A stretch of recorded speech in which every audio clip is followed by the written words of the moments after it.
All right. So, people, you guys sent this to me. It's the part 2 of the Destiny Rolo Tomasi debate. So I kind of have to watch it. You guys had sent it to me. So, like, yeah, that's pretty much it. They're on Fresh and Fit. Rolo and I guess Michael Sartan. I don't even know who that is. The Red Pill Godfather Rolo is not doing too well. I think Andrew Tate came out against Red Pill in general. What a twist, which is cool. Even though Andrew Tate's not a good person, we really are in the manosphere eruption arc, and they're gonna probably implode, and they're gonna fall off. So let's see what's going on here. Let's watch the debate. I'm sure it'll be fun. Data for what were the most reproductively looked up data for what were the most reproductively advantageous ways to conduct oneself throughout all of human history. Humans seem to practice something called serial monogamy. So we date, we break up, we date, we break up. That's what I just mentioned. Yeah. And that is, not only is that what we tend to practice, that is the most successful reproductive strategy. Yeah. Promiscuity is a feature. I think It makes sense. That's what I used to do. I dated a girl for a few months, and then I would stop back in the day. I've heard this theory like a while back too, about like serial monogamy, and how we potentially might be designed for that. I don't think that we necessarily need to have this high level reproductive strategy to continuously have kids like that. I also don't know if part of the reproductive strategy is the success of actually developing the kid, more so of just having more kids, right? So I wouldn't advocate for this to be a thing if the goal is to have healthy, emotionally healthy, especially children, because, constantly having new kids, and that's going to thin your resources, but it is interesting. promiscuity is really bad. I think men and women both want to avoid promiscuity. Men because they don't want to be cuckolded. Is a really this is a man that is attracted to other men. Why in the world is he brought on to discuss relationship dynamics between a man and a woman? Because can I defend him on that? Yeah, I want to defend him too. This is getting ridiculous. You argue that divorce actually helps men more. Statistically, yes. Do you think that pair bonding is real? Yeah. So the thing is it real? It's a spectrum. So there are 5,000 species of mammals on Earth right now. 3% of them pair bond. So pair bonding is not a normal. The difference for people who don't understand the difference between the evolutionary difference between mammals and say lizards. Pair bonding of an animal person form a close relationship through courtship and sexual activity with one other animal, only one other animal or person. Oh, okay, interesting. Reptiles is the development of the neocortex. Mammals have live births. Lizards do not. They lay eggs and they don't care for their young the same way. So one of the adaptations for mammals is the fact that they care for their young. The necessity, it's the investment by the male and the female, and different mammals have different amounts of investment for the males. And so the thing is with Homo sapiens, do I believe in pair bonding?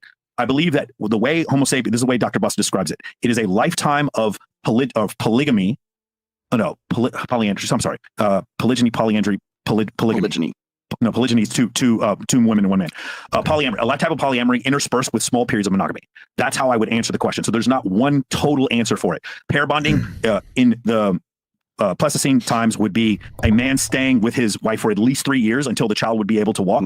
That part I do agree with. Do you believe in like the oxytocin? Isn't it wild it takes kids 3 years to walk? These human babies are useless, dude. Other animals come out. And they come out ready to go. They could walk, they could eat a little bit, they might need a little bit of help. But human babies, oh my God, they literally can't support their own necks. You have to do special neck training for your baby. That's a real thing, by the way. I'm not memeing on that. It's wild how useless human beings are. With some love chemicals and all that? Yes. Okay, so here's a question that I have essentially around this pair bonding oxytocin thing. Why would women have two indicatory like reproductive strategies here? Why would she have oxytocin that bonds her to a party, but also be drawn to the alpha beta box reproductive? She has a higher reproduction cost. Great question. So the thing, she has a higher reproduction cost, but the reason why this is a relevant question is her cheating on her man does not afford her more. Remember David Buss's article. It does not afford her more children. She could have the most children possible by aligning with one alpha male, just to use that term, one alpha male, and then having as many children as with every 2 or 3 years. That would be for her to have the highest level of offspring. Where we're probably going to separate is I believe in the mate switching strategy. So I think she's cheating to find better sperm. He may say something to the effect of she's cheating to have sperm and then have the other beta be cut. What is happening here? This is so disconnected. Well, I think that if a girl or a guy cheats, it's because they're looking for something else outside the relationship. From the guy's perspective, guys probably just get bored. I think when women cheat, it tends to be a little bit more of a display of her maybe being unsatisfied in some capacity. There could be an argument to people getting bored too. Maybe she also is bored. Maybe it's not so different. Maybe we're not so different after all. But I don't think it's this deep thing where she's looking for better sperm or anything. I'd say a lot of times, like, time happens and then erosion of love. People put less energy and effort into their relationships. Darius Jones super chat Hey. $4.99. Well, thank you so much. Thank you so much, Darius Jones. But I don't understand this whole, like, oh, the sperm, like, why is this what you think about all day? You know, like, why is this like your number one obsession? Is these exact reasons why? It's something. I don't know, but that's the answer. One of those two things strategy, put it that way. Yeah, one of those two things would be the answer. Well, the other thing is that you have to define, like, what is reproductive success for female and the male. Okay, so for reproductive success for that woman is quality. I want to find the guy who's the best quality guy that I can get. He's got to be, you know, like I said, the 666, right? Yeah, guys do the same thing. They want to find the best quality girl. It's just that men and women sometimes maybe have different. Well, people have different standards for what quality is, you know, but okay. So it's all everything else. He's got to be the best quality. Guys are scattershot. Again, it's the R and the K reproductive models, I guess. Okay. Men tend to be much more R selected. Women are K selected, meaning that they're going to want to be more because they have to. Well, for the selection, I think it refers to the species. I don't know. It does. But what I'm saying is, if you were going to, like, translate it from, like, what's men's reproductive strategy versus what's women, men, you know, we're ejaculate and evacuate, right? It's get in, get the job done, and go. Because for one ejaculation, we have like 1 million sperm, so it's scattered. What the fuck? I get what they're saying, but I'm just applying it to the real world. If your reproductive strategy is to just come and be done, you're not going to find a good partner. That's why all these guys have the problems where they find, like, a spouse, and then after that's all over, like, and then after they get married, she stops, like, blowing them because, like, that's not what it's supposed to be about. I feel like this is always such, like, a cope. Yeah, men are just supposed to dump in there and be done with it. No, you shouldn't, or else your girls won't want to date you. It's not that hard to satisfy a girl, but if your whole strategy is, like, who cares about the female orgasm? And I know some of these guys are like that. Fresh or Myron thinks that way, and that sounds like this guy thinks that way. Maybe you should change your reproductive strategy if you want to keep a partner, because you'll be able to satisfy them more. And won't want to cheat on you, I guess. I don't know. Like, put a little more effort into it. Okay. Per shot, right? For women, it's one. It's the what is it? Sperm is cheap, and the way. So it's a parental investment hypothesis. The way you said it before is there's so much less investment necessary for a man than for a woman, and so for a man to pass on his genetics, a quantity of women would be more important than quality, and for women to be the opposite. Well, in a pragmatic sense, I'm not saying that's the most ethical. I'm not saying it's moral. I'm not saying whatever. I'm just saying in the most pragmatic sense. Okay, I'm gonna bring all of this crashing down. Okay, I hear that we talk about this as a theory a lot.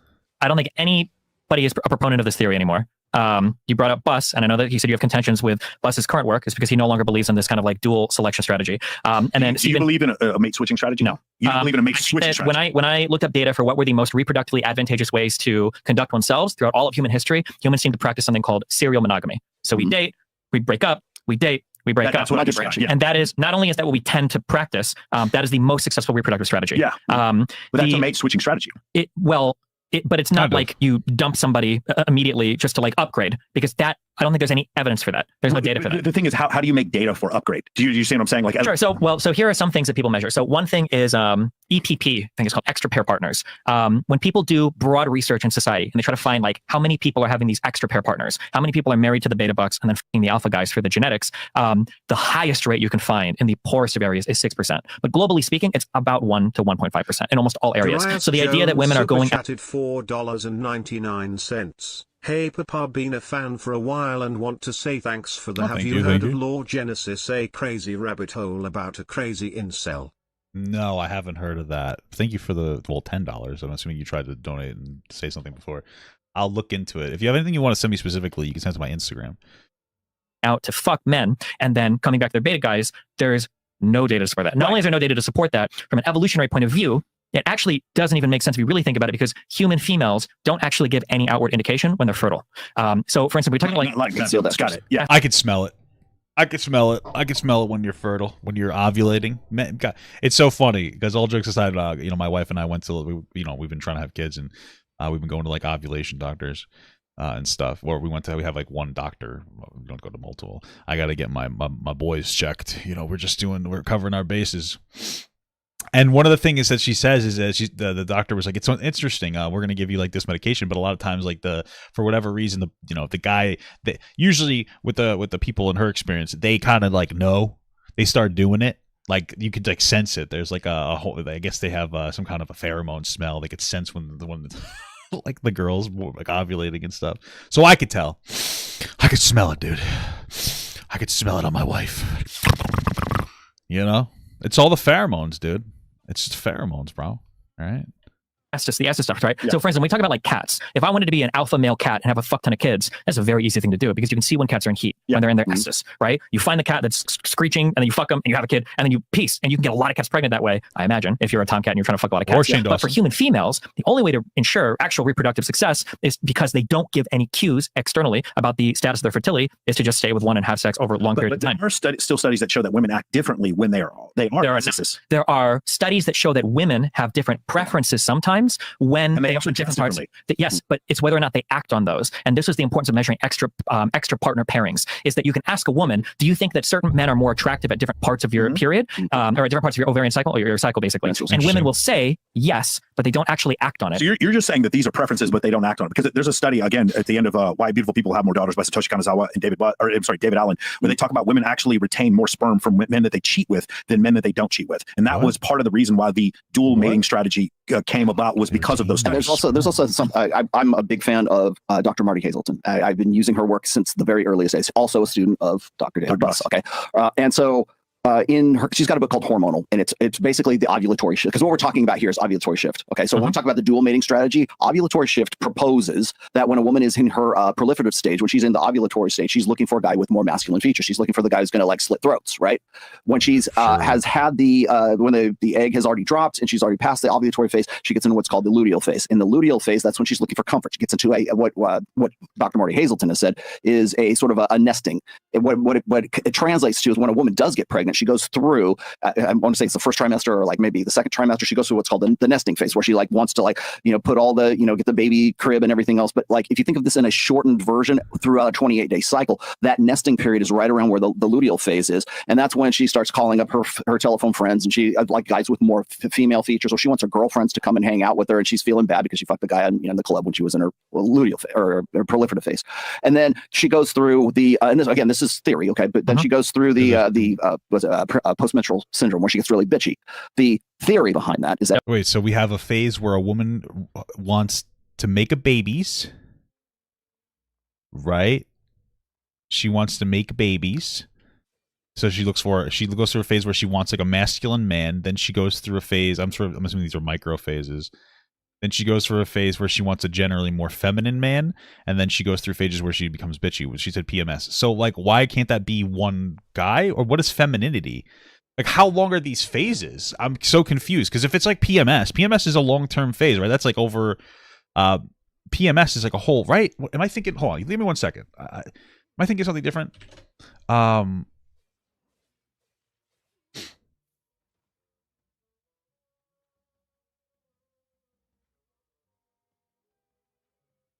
So these are like microphases, right? I don't know. Okay, sorry. Yep. The reason she gets bitchy is because she's pushing away all the beta males, or all the more feminized, the comfort guys, away, so that she can go back into that cycle once again, so that she hopefully can reproduce in the next pass in the next cycle. So they go through phases, these short-term, month-long phases, where they want a masculine person, a feminine person, but that's not really what it is. They want like it sounds like they just want like a masculine man that can help them and take care of them in a more caring way, or maybe they gravitate towards other women during some of those phases when they're looking for more tenderness, like traditionally.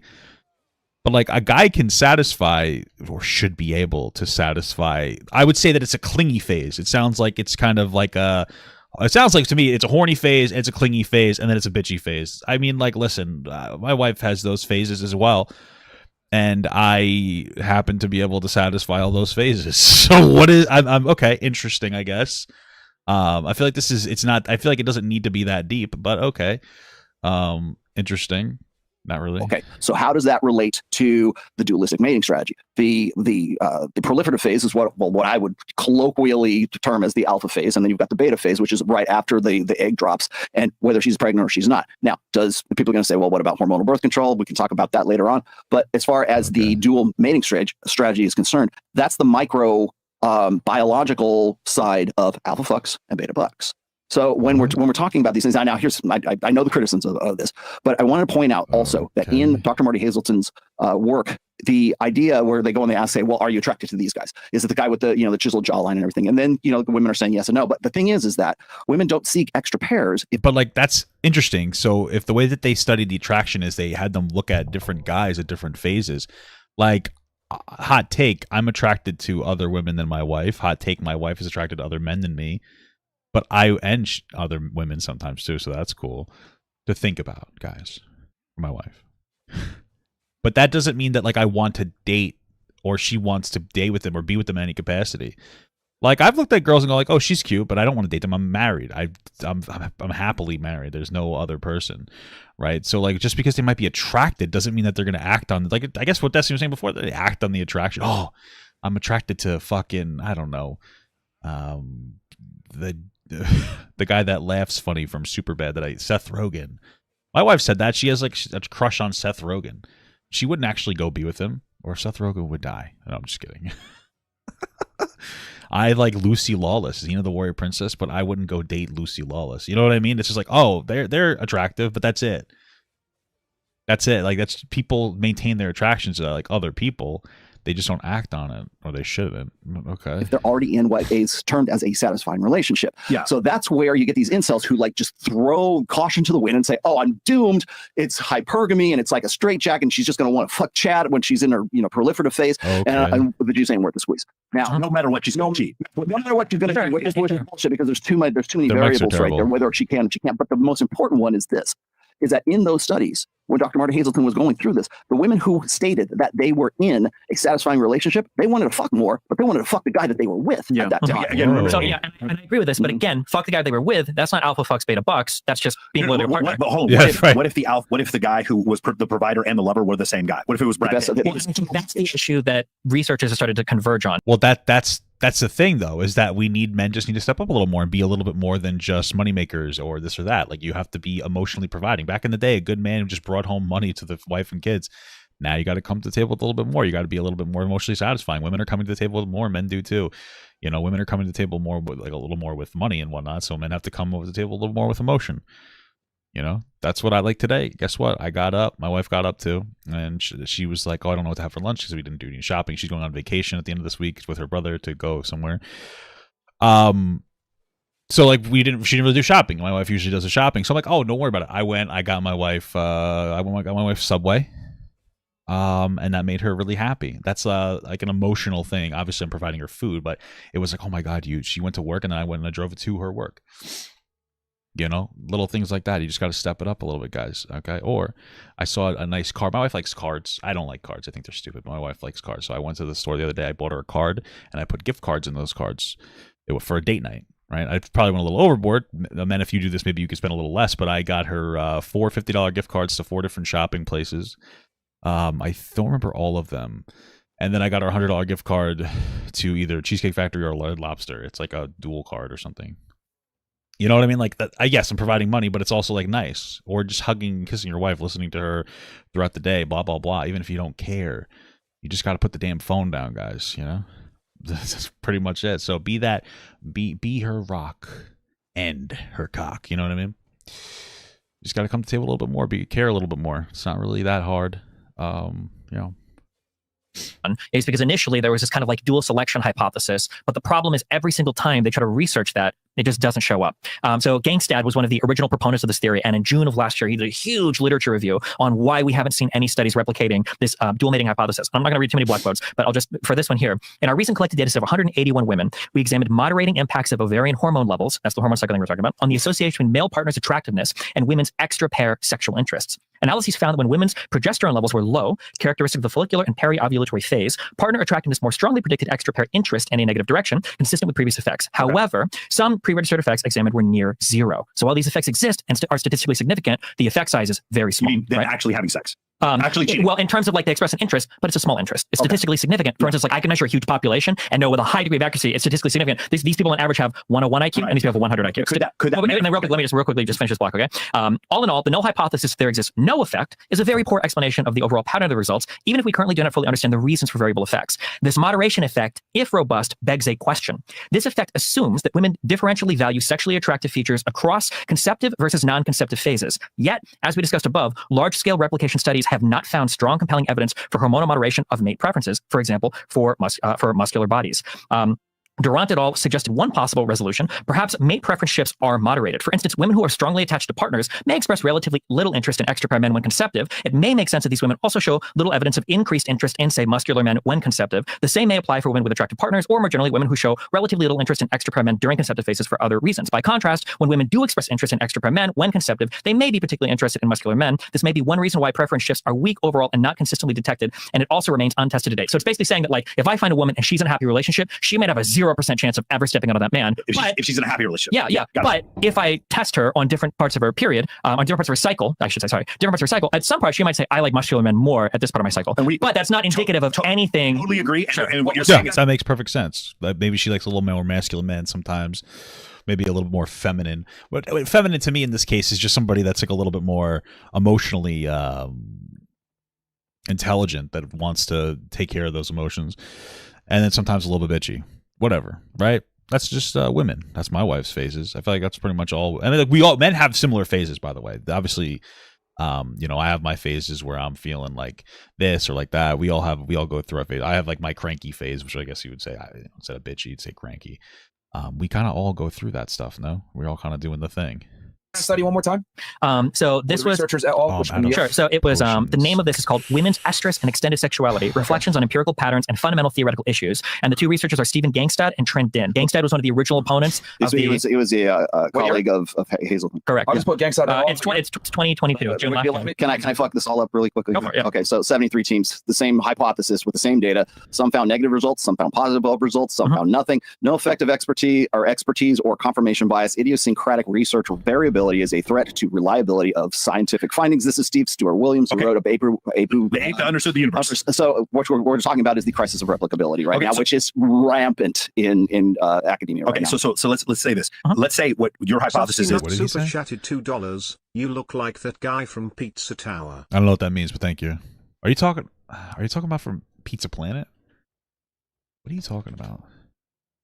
I don't know. Let's go. The ape that understood the universe. So what we're talking about is the crisis of replicability right now, which is rampant in academia right now. So let's say this. Let's say what your hypothesis is, and I don't disagree with this, is that they find them more attractive during different parts of their cycle, but they don't act on it. Yeah. So my hypothesis is that alpha flux beta flux is not indicative of anything. Hold on a second. So we saw that thing that Chris put up before, where not only were men having fewer sexual partners under the age of 30, but women also were having fewer sexual partners. So that's one reason why they might not be acting on it. Number two, when you talked about 1%, you were talking about genetic cuckoldry, 6% or as low as 1%. The thing is, when women go outside the relationship, often they don't have unprotected sex. So it's really difficult for you to then say from that standpoint that even though she may cognitive genetic cuckoldry, 6% or as low as 1%. The thing is, when women go outside the relationship, often they don't have unprotected sex. So they will protect themselves with sex. Okay. It's really difficult for you to then say from that standpoint that even though she may.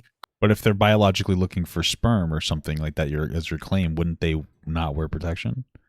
Cognitively be having sex with a better looking guy. She may cognitively know to use contraceptive. She may subconsciously be like, I'm still having sex with a better looking guy because I want his genes, even though cognitively she's not doing that. Consciously she's not doing that. But do you understand what I'm saying? She's still having sex with a male stripper without the intention of actually having a baby with him. Whereas, well, how often is this happening? My understanding is that men cheat more than women. If anything, okay, I don't know. Sure, we can say that, but then that kind of betrays. Cave woman ancestor was not doing that. Her cave woman ancestor didn't have a condom. Does that make sense? I can understand what you're saying, but the reproductive strategy just doesn't make sense because the men wouldn't practice that reproductive strategy. Doesn't make sense. I agree with you. I mean, they're based on their own reporting, so men report higher, like they cheat higher than women, but you never know. My thing is I feel like, to me, this is only indicative of like understanding that when you get into a relationship, that like there might be different phases and there might be points in your relationship where you'll need to have a conversation with your spouse about possibly opening that relationship when you get older. I would say much older. Like if my wife and I hit 40 or 50 and we're like, oh, you know what? Maybe we'll do something. Maybe we'll experiment, as we get older. That's what it just sounds like to me. Just be open to that. Don't go into a relationship with that goal. But like if that conversation happens like 20 years from now, okay, that could be interesting. Like maybe you have to spice it up a little bit. Okay. Or maybe that won't happen. I still think marriage is a good idea, and that level of commitment's a decent idea. So The one who believes I've been nothing but happier than with my wife. Especially with like monitoring my fucking, sometimes I get little weird urges and I used to have act on them, and now I'm happy I don't, you know? I'm not trying to go around fucking around. I've been a much more like emotionally balanced person doing my thing. Why are these so much more fucking expensive now? Holy shit. Jesus Christ. Okay. Oh, okay, sure. People even make switching hypothesis. Okay, Which sure. The thing is where I go to the difference is women are cheating. Number one, there are some women cheating. And when they cheat, they are doing so because they're in an unhappy relationship. So let's bring this all back around. Sure. Dunbar's number and social media. Okay. More women are in unhappy relationships because they are comparing themselves to other people, other relationships, and they have access to more men, which is causing. That could be true. That might be, I would say the same for men though. People might be cheating more because they're comparing themselves to other relationships that they find to be more, they consider to be more. I mean, just fundamentally, social media does an excellent job of rotting our brains and showing us the best moments of other people's lives and not the worst moments. Like there are probably people here that listen to my stream every day, and I talk very positively with my wife and my relationship because I love my wife. And you're like, wow, that's the perfect relationship. My wife and I have plenty of struggles in our background where we like will bitch and argue with each other every once in a while. We have a solid, healthy relationship, but it's not perfect. Like my wife and I still like we argue sometimes, we fight sometimes physically. No, I'm just kidding. But like that's normal. And I think that social media, whether it's intentional or not, does do a good job of displaying the perfect or the best of people without showing the worst. And that's one of the problems with social media. You compare yourself to that, you're like, oh my God, that is a fundamental issue. Sure. So maybe there is more cheating overall, men and women. I mean, think about this. I feel like if social media didn't exist, if social media for men beams fucking constant girls into your brain. You know, go on TikTok, and of course I see titties on TikTok, bro. And sometimes I'm like, damn, I gotta jerk off now. It is what it is, right? That does happen. Of course it's gonna happen. So, you know, those would potentially boost urges of wanting to sleep with other people. You obviously have to control yourself, but that's a social media problem. I wouldn't say that's a woman's problem.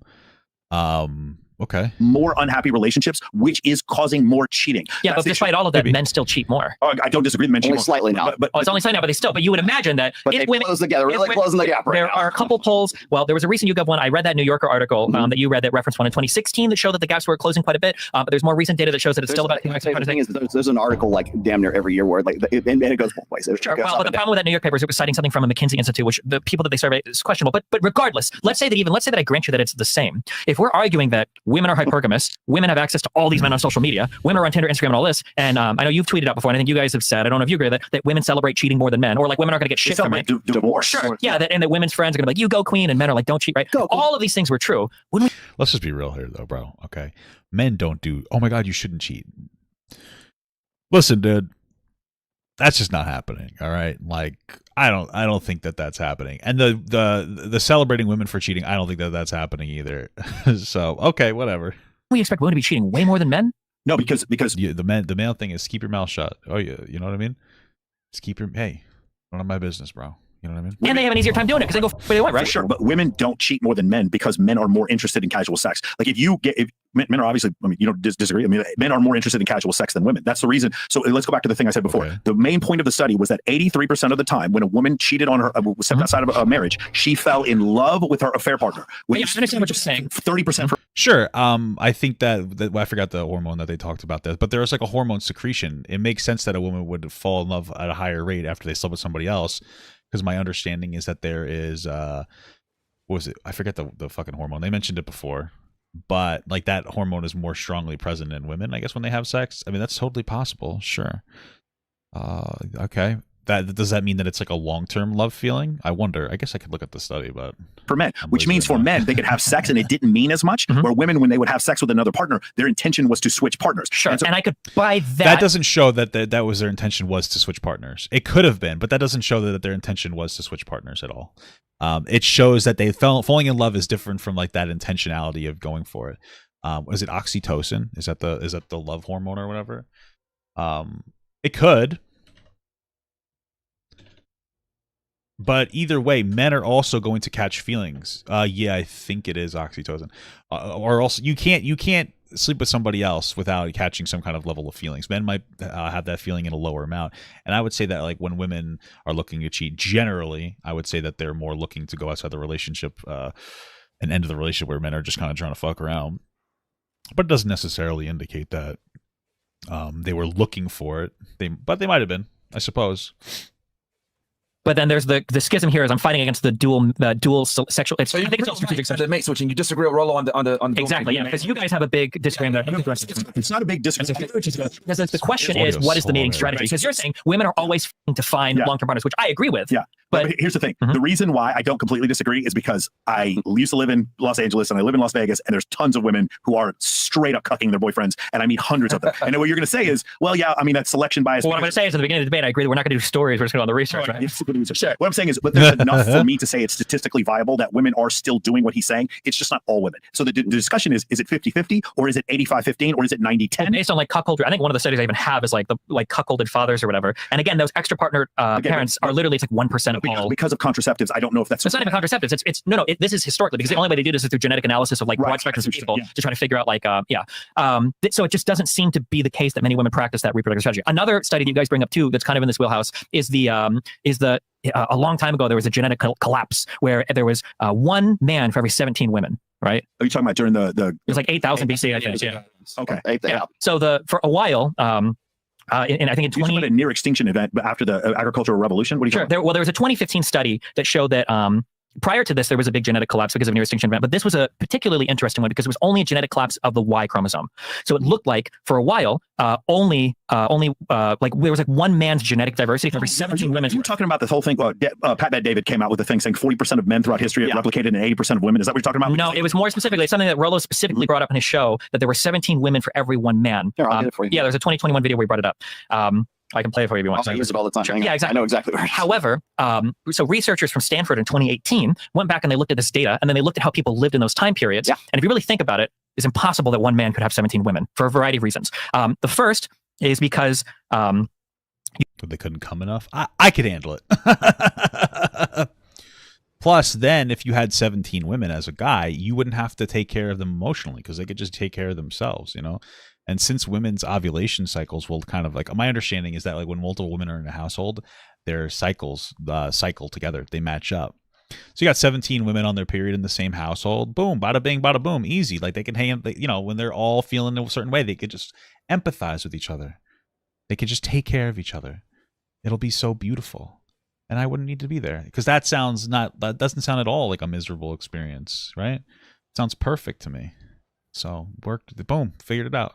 You can't partition that many resources. These were hunter-gatherer tribes that were like doing early like claiming. One man could never provision enough resources for 17 different women. You didn't have like castles and stuff. So what was the explanation? So the explanation was back then the way that humans organized themselves was through patrilineal clans. The way that it worked was if you had a clan and you went there, it was one man and all the genetic lineage for the men were from that one man. However, women like Genghis Khan and Kulia Khan and a little bit, but women would actually go and marry other clans. So what happened was anytime there was they wanted to or not. Sure, but what happened was anytime there were warring clans, what you would find is if one gets wiped out, that Y genetic lineage is gone because all the men are dead from that particular war, but the women were married off to other clans, so their chromosomes could continue to spread. So that Y collapse is most likely, you can't prove it, but most likely the explanation, the reason why that Y collapse happened was because of the patrilineage organization of society in those days. And including the violence that was partaken from one tribe to another, meaning what you're saying is like one tribe kills all the males in another tribe and then takes the women, and that's the reason. Or just kills the whole tribe even. Okay. They can take the women out, they don't have to, but those women have already been married off to other tribes, so their genetics are spreading more than the men who are self-contained. Sure. I mean, even if you go back to the Bible, what is the Jezebites, the Canaanites, all those one it says God says you're to kill the men and then to take the virgins. Do you remember that? So in that case, we're still going back to the dark triad traits. We're murdering these men and stealing the virgins. Naked murder. Well, I mean, it's warring tribes. I mean, that's part of war. You don't have to be dark triad to get, like, I don't think everybody that landed, at Omaha Beach, it was like a dark triad murderer, right? It's just part of war. I'll read it to you. 8,000 years ago, 17 women reproduced for every one man. By the way, now, through genomic tracking. Sorry. Okay. That was a little bit of a tough fight. Love the content and the channel with your wife. Oh, thank you so much, Brianna A, for 3 months sub. Woo! Sorry, that was a tough fight. Got a little bit to the nose on that one. it's more like 7 for 1 right now, but this is 8,000 years ago. Analysis of modern DNA uncovers a rough dating scene after the advent of agriculture. Once upon a time, 4,000 to 8,000 years after humanity invented agriculture, something strange happened to human reproduction. That's very important. After agriculture, across the globe, for every 17 women that are reproducing, passing on genes that are still around today, only one man did the same. Now, when we talk about this, whether or not how that happened, we can say, well, it's warring tribes and they're taking war brides. It's forced sexual copulation, since I can't say. No. What I'm saying is that it was why it could be, but it wasn't one man for 17 women. It was one man probably for like every. It was probably like at the worst it would have been like 2 women for one. But man. he passed on his Y chromosome to his son, and then that's what you're including in this. The issue is all the men stayed in the same tribe. If my tribe got into war with somebody else, my Y chromosome is gone. I'm going to the fuck out. But the women go off and they marry. If I have daughters, she's going to go marry somebody else. So her genetic material passes on. So if you run this war for 4,000 years, well, what's going to happen is you're going to be deleting a Y chromosome every single time tribes go to war and somebody loses. But the female side is always going to live on because they outmarry these patrilineal clans. It accounts for that. It wasn't like there was a mass death of males. They were there. So what were they doing? Right? Okay. So and this is Melissa Wilson Sayers is the yep. She was the original one in 2015. Right. So I'm assuming that Rollo's never gotten pushback on this point. I don't know where they're getting the statistics or the data from, but I guess I understand what they're talking about. But this stuff seems like so unintentionally deep. And my question is like, what's the point of this conversation? Like what? And what I mean that is like, what does Rollo do with that information? What does he do with this information when he finds it out? Because it sounds interesting to like study, to know about it. Like, oh, back in the day, men used to go to war and die, and they stayed in the same tribe, but women used to go and be married off to the tribes, or get stolen after the men were killed in some capacity, and that's the explanation for why we somehow got to this like 1 in 17 male thing, I suppose. Like it's a little bit beyond me. I'm not gonna lie. But what's the point of this information? Like, what does Rollo do with this information that he hears? To me, it's like, oh, that's interesting, and you kind of move on. When we get down to like the genetic conversation, though, what does this really have anything to do with anything? Like, does he use this to talk about women being more sexual or cheating more, or about how, I guess he uses it to say that women cheat to find other relationships and uses it to perpetuate like a male victim complex. I don't really understand necessarily like the point of this whole thing. I don't get it, because that's one of the things. It's like there are facts, and then there's what we do with those facts, and like we can do malicious things with factual information, right? But what is it for? What are we talking about? What does any of this mean? What does it have to say about modern society? I agree that there's probably less happy relationships, and part of that is because of social media. For sure. I agree that women tend to have an easier time finding sexual partners because men are the ones that want to have sex, but they do have, I would say, a harder time finding like romantic partners. But what the fuck does any of this information actually have to do with anything? What does it tell us other than like nothing? Oh, that's interesting. But 8,000 years have passed. We've very much moved on from the way that we used to engage from different things, which means different types of genetics are passing on. So what is it? I don't think, what does it matter? What's the point of this conversation? Is it just this fun exchange of information, or what? Okay. Computational biologist at Arizona State University. Let's see. Another member of the research team hypothesizes that somehow only a few men accumulated lots of wealth and power. So it could also be resource acquisition. Well, but so in Stanford, their response to this, the reason why that doesn't make sense is because Rollo makes descriptive claims based on Evo Psych or evolutionary psych. That's what his brand is. Oh, okay. He's using it to say that men always had multiple women throughout history. Maybe, but who cares if they even did? What does that matter about anything? Rollo wouldn't be the guy with multiple women. Like, I don't know what you're talking about. So who gives a shit? Who gives a fuck? Every part of the old world, every single part, the bottleneck lives approximately 5,000, 4,000 years ago. This is precisely the period when chiefdoms and states first emerge, which are often associated with extreme inequality. Because once you've got a state, now you can really have, because think about it, like 10,000 years ago, one caveman can't have 50,000 resources. You get fucking killed by another caveman, right? But this is when extreme inequality happens. Mass human sacrifice is commonly seen in first states, etc. However, the emergence of chiefdoms and states is associated with the lifting of the bottleneck, not the intensification. Meaning that the inequality wasn't what was causing it. It was the fact that these civilizations were no longer completely killing each other. Here's just a hypothesis. I haven't read this whole data, but what if the advent of the chieftains actually caused it so you had more stable societies than what you had before? So the beginning of the agricultural revolution, which is 11,700 years ago, is the first point in human history where one man had more than another man, and one man worked for another man. So then we had more defined hierarchies. Those men up at the top had more sexual access, had access to more women, and maybe it was just super inegalitarian, and these societies were more fragile. And then once you had the chieftains and city-states, now it's harder for Athens to destroy Sparta. It becomes more difficult. And in those cases, that's the reason why more men would be able to procreate and whereas before you would have more men being disposable, you would have less. I'm just saying, think about it reasonably, like it's not a good reproductive strategy if you have a whole collection of people and nobody's allowed to have children. But if you're killing, if one tries, yeah, especially if it's like one dude having kids with all the girls, right? Because then what are they going to do? They're going to birth their own genetics, and all of a sudden you got a bunch of brothers and sisters and cousins marrying each other, and I'm pretty sure that is genetically bad. That's a pretty bad thing. So biologically speaking, doesn't that the fact that happens, that like if siblings have kids or family members have kids, there's a higher chance of them coming out with some kind of like severe disability, right? We've seen it throughout the history. So wouldn't that be nature telling us that men shouldn't be having a bunch of wives, right? Doesn't that kind of make sense? Because if only one dude, and I know this might be an extreme example, but if only one dude's having all the babies, all their brothers, his fucking kids are going to be fucking each other, then they're going to come out with a little, they're going to come out with a little bit of a struggle, and then they're not really going to be able to reproduce anymore because they're going to be fucking insane.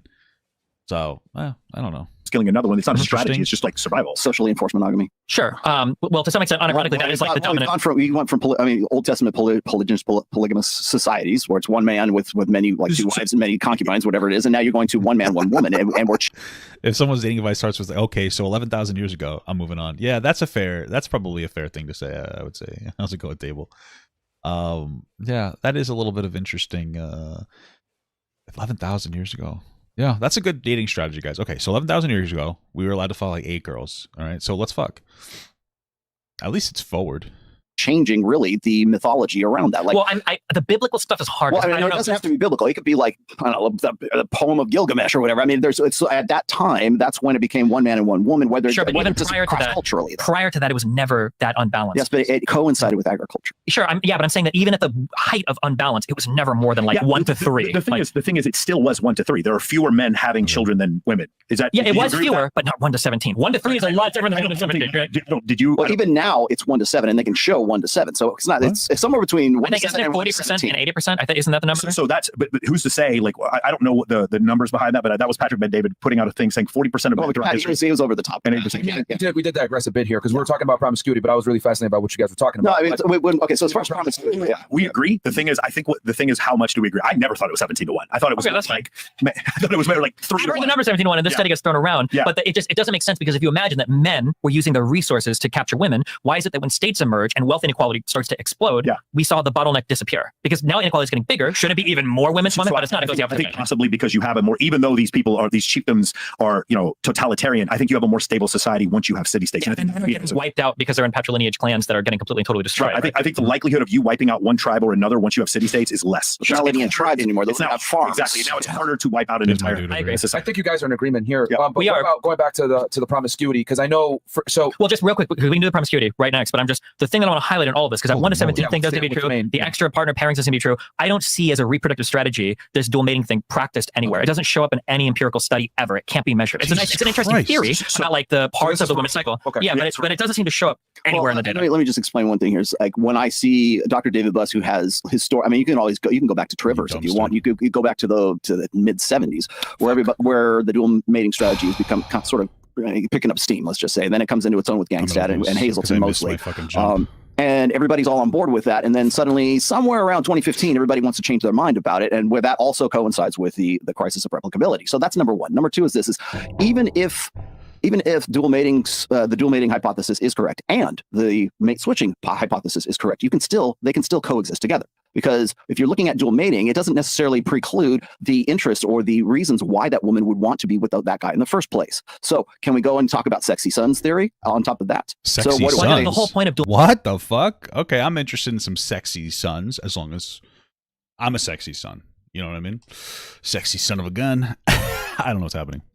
Yeah, W. Myron for trying to change the topic. Yeah, it's a little weird. Mating is that there's a difference between the beta provider and the alpha provider. And I know we're saying that the mate switching hypothesis presumes you're already in a relationship to begin with to cheat on that person in the first place. But it still supports the dual. And it also presumes that you are in a monogamous relationship, not in a polycule, not in some sort of. Sure, but that is like the reproductive success of especially men is the serial monogamy. It's being in a relationship for as long as you can. I think for the lower quartile of men, you're correct. I don't think for all men. No. For reproductive strategy, period.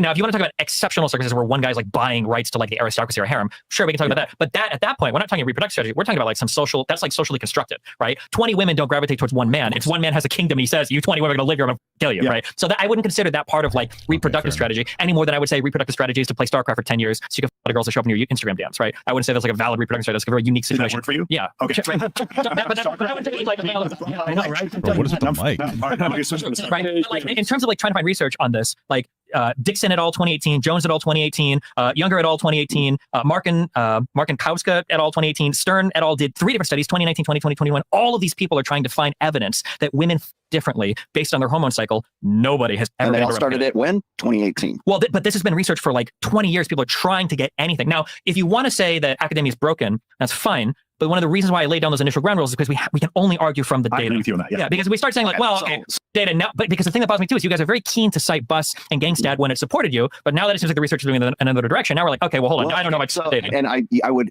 okay, it's too lengthy to put this in here, but there was an interview between Dr. Gadsad and Marty Hazelton. Marty Hazelton has also been the subject of a p-hacking scandal kind of thing, where it's like she had an opposing group of mostly female psychologists who went out of their way to try to disprove her for 25 some odd years of ovulatory shift research. So we already know that element already exists there. So he's talking about the element of people will, what I was saying before, they'll find factual information, but they'll weaponize it in a way that's made to be incorrect, I guess.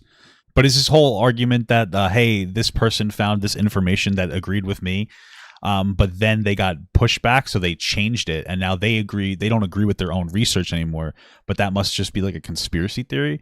Because like I get it, you can use information incorrectly and whatnot, but that just seems like very give me like the argument for that. But that seems very convenient to be able to say like, oh no, these information can't agree with me anymore because it's a conspiracy that it's wrong. Kind of just sounds like what he's saying here, especially over a really dumb fucking theory about how girls just like to constantly cheat or something, that they go through cycles where they want a muscly guy and then they want a beta guy. The fact that you're even calling it a beta guy is kind of stupid, because it's just a guy that's a little bit more emotionally functioning, right? Inept is bad. They're just a little bit more emotional. Like they'll coddle a girl. I don't even know if I'd use the word coddle, but they'll be a little bit more sensitive to a woman's emotions. So, okay. We can talk about, studies and everything else, but you also got to look at the personal biases that are going on at that time. That is true. What about like all of psychology initially? If you look at and its treatment of women, like all of that is just sort of pretty anti-women, right? Let's all snort cocaine and interview. Yeah, talking about women are frigid because of bitches, and women have all these problems, and all the cluster B personality disorders. Yeah, like autoimmune diseases like fibromyalgia used to be just mass women hysteria because women just are too emotional, couldn't regulate their emotions. There are people even saying nowadays that like women are too emotional to be holding office, which is like a ridiculous idea. Especially that once they get to their, they get into their, what is it? What the fuck is it called? Is it called PMS? What's the one called when you're done? When your vagina stops working? You know what I'm talking about? Then they'll be fine.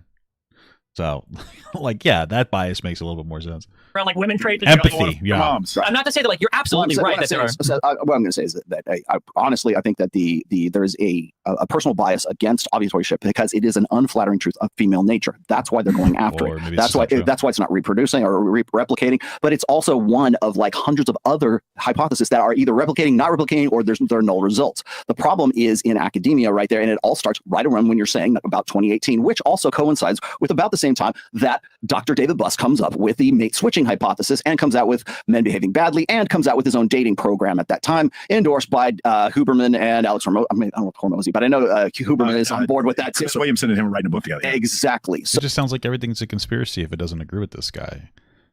Okay, cool. So, which by the way, you can still sign up for the pre-orders that's been out since like 2020. So when I see stuff like that, I kind of go, is there some reason why he's switching over to this right now because he wants to turn a buck? I don't know, but the fact of the matter is, even if that's the case, or even if that's not the case, I still don't see why. Well, couldn't I just say like, oh, maybe there's a reason you don't want to believe the information because you want to turn a buck and you've completely created like your entire ideology based off of specifically these ideas about women?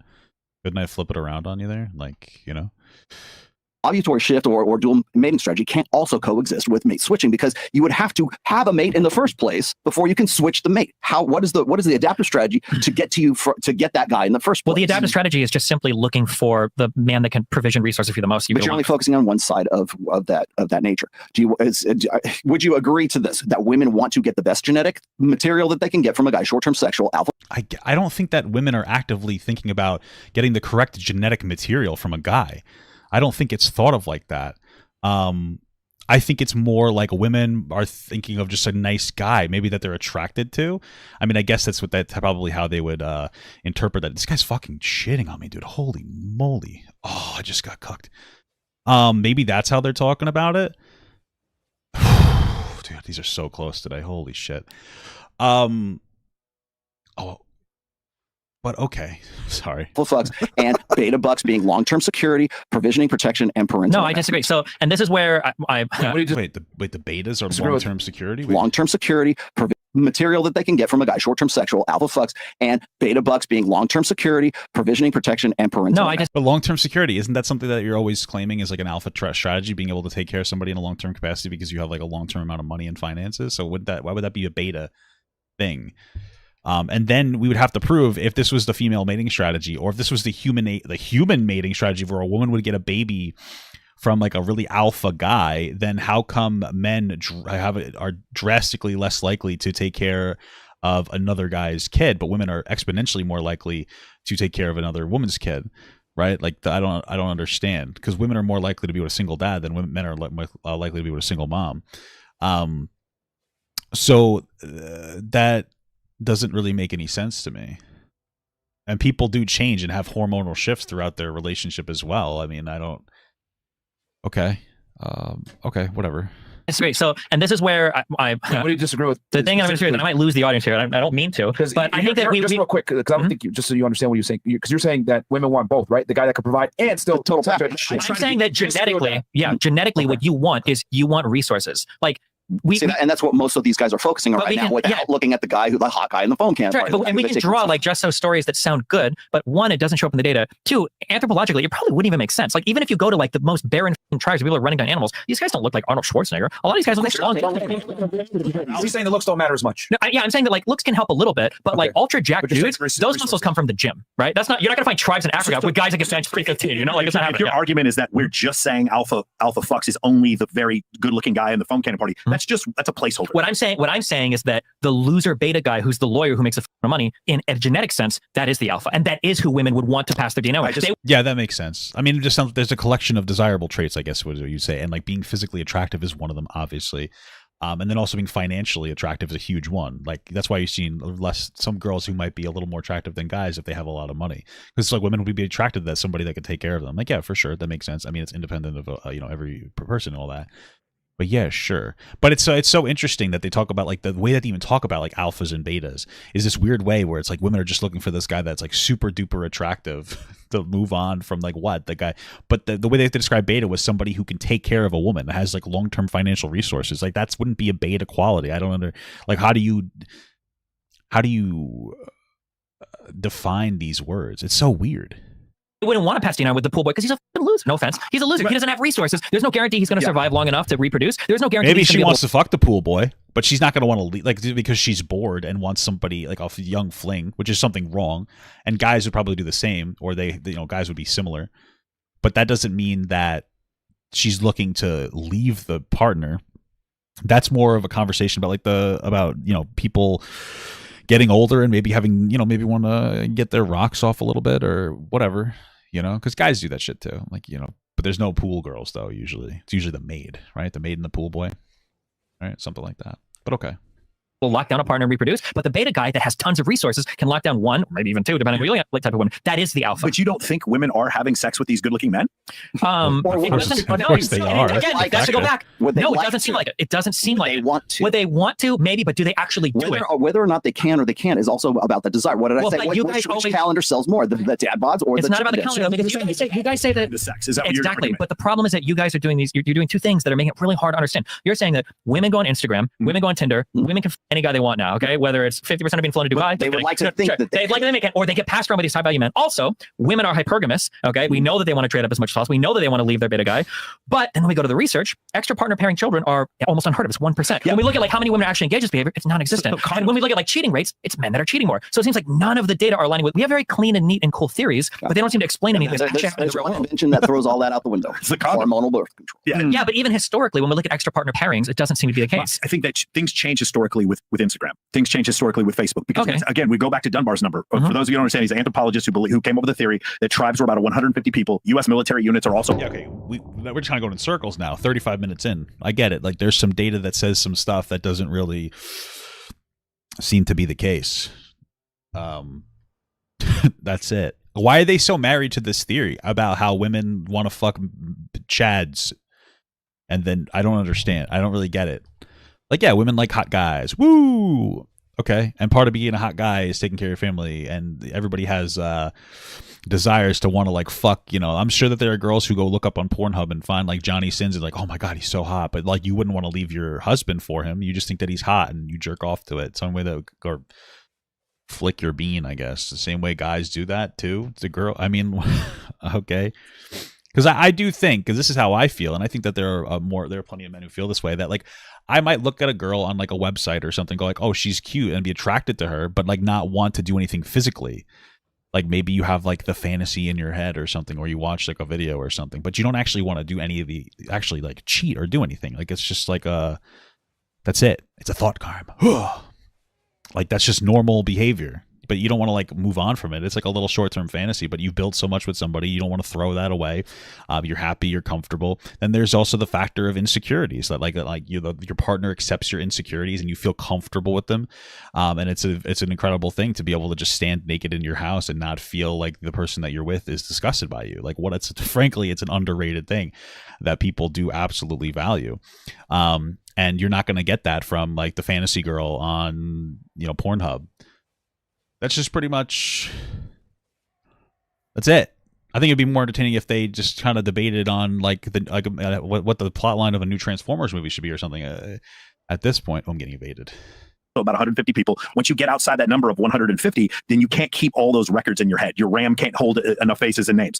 Social media made it so that people who are built evolutionarily to only know 150 people now can know numerous amounts of people. And we see a rise in men not having sex, a rise in the divorce rate. All those things are starting to happen because now I think the rise in men not having sex isn't because like Instagram is giving more women options. I think that's because men aren't going outside as much anymore.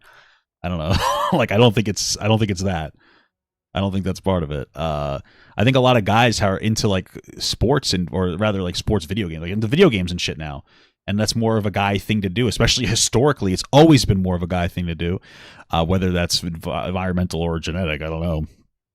But dudes like video games. They're staying inside playing more video. Everybody. Even the cool guys like video games. It's like it's a $1 billion industry. I think that has a lot to do with it. So instead of going out and constantly chasing the girls, they're inside playing the fucking newest FIFA, What happened is during the Dust Bowl, you had a wife. That wife you stayed with, you had a bunch of kids with her, and you stayed with her for survival. Now in 2023, you have the access to see all these thoughts that are out there, showing it off. They for everybody. They ain't gonna be loyal to anybody. Yeah, that's my point. And so you see this over and over again. I'm not sitting here trying to denigrate women, but what I'm saying is now because you see more of these women, it's caused unhappiness in these relationships, which is causing more people to cheat. Now you're gonna say, well, these studies back then didn't say this, or if you want to look at the genetic code from back, thousands of years ago, that may be the case. Our point, a lot of the points that we make in this is that things have changed recently since the advent of social media. And that, if you want to claim that, that's fine. But now you're doing something completely novel, and you can't really rely on the historical record. Because we're also kind of constantly shifting the goalposts here. Like it's always something. This guy always seems to be changing his perspective as this conversation goes on. But okay. Again, I know you want to keep marrying your points together, but we're not the data where we show that 33% of men not having sex. There 15 to 30. That was big boy. That's not historical. It's historical, but it's not like. Sure, I understand, but like resting on evolutionary psychology, again, like you just said earlier, women don't want to have casual sex, right? As much as men. Then why do they the pool boy who can't provision resources, who's not at the top of a social hierarchy, who doesn't engage in personal behavior? The problem is they are though. Like some, but they're not. I don't think they do that. But some women, sure. Yes, because you're presuming that a social construct, which would be the top of the social hierarchy, is what they're selecting for, as opposed to what they would say. I want to fuck that guy because he's muscular. He looks like he's physical prowess. He looks like he could go and slit throats if he had to go. Sure, but then again, in congruency with you guys, women aren't leaving their lawyer husbands to date the pool boy. No, I'm on the side. Nobody said that. Yeah, nobody said. Sure, but then that means Wasn't that that what they were saying? That's what they were saying. Like, what? They were saying that the beta guy is the guy who like provides somehow, and that they just want muscly men. So like, yes, that's exactly what they're saying. They just don't like that because now that it's in a real world perspective, they forgot to calculate, I guess, money into their equation. Because Rollo literally said before, the beta guy who provides for you. What is providing for you? It's working a good job to be able to give money to your wife. Like, that's what providing is fundamentally.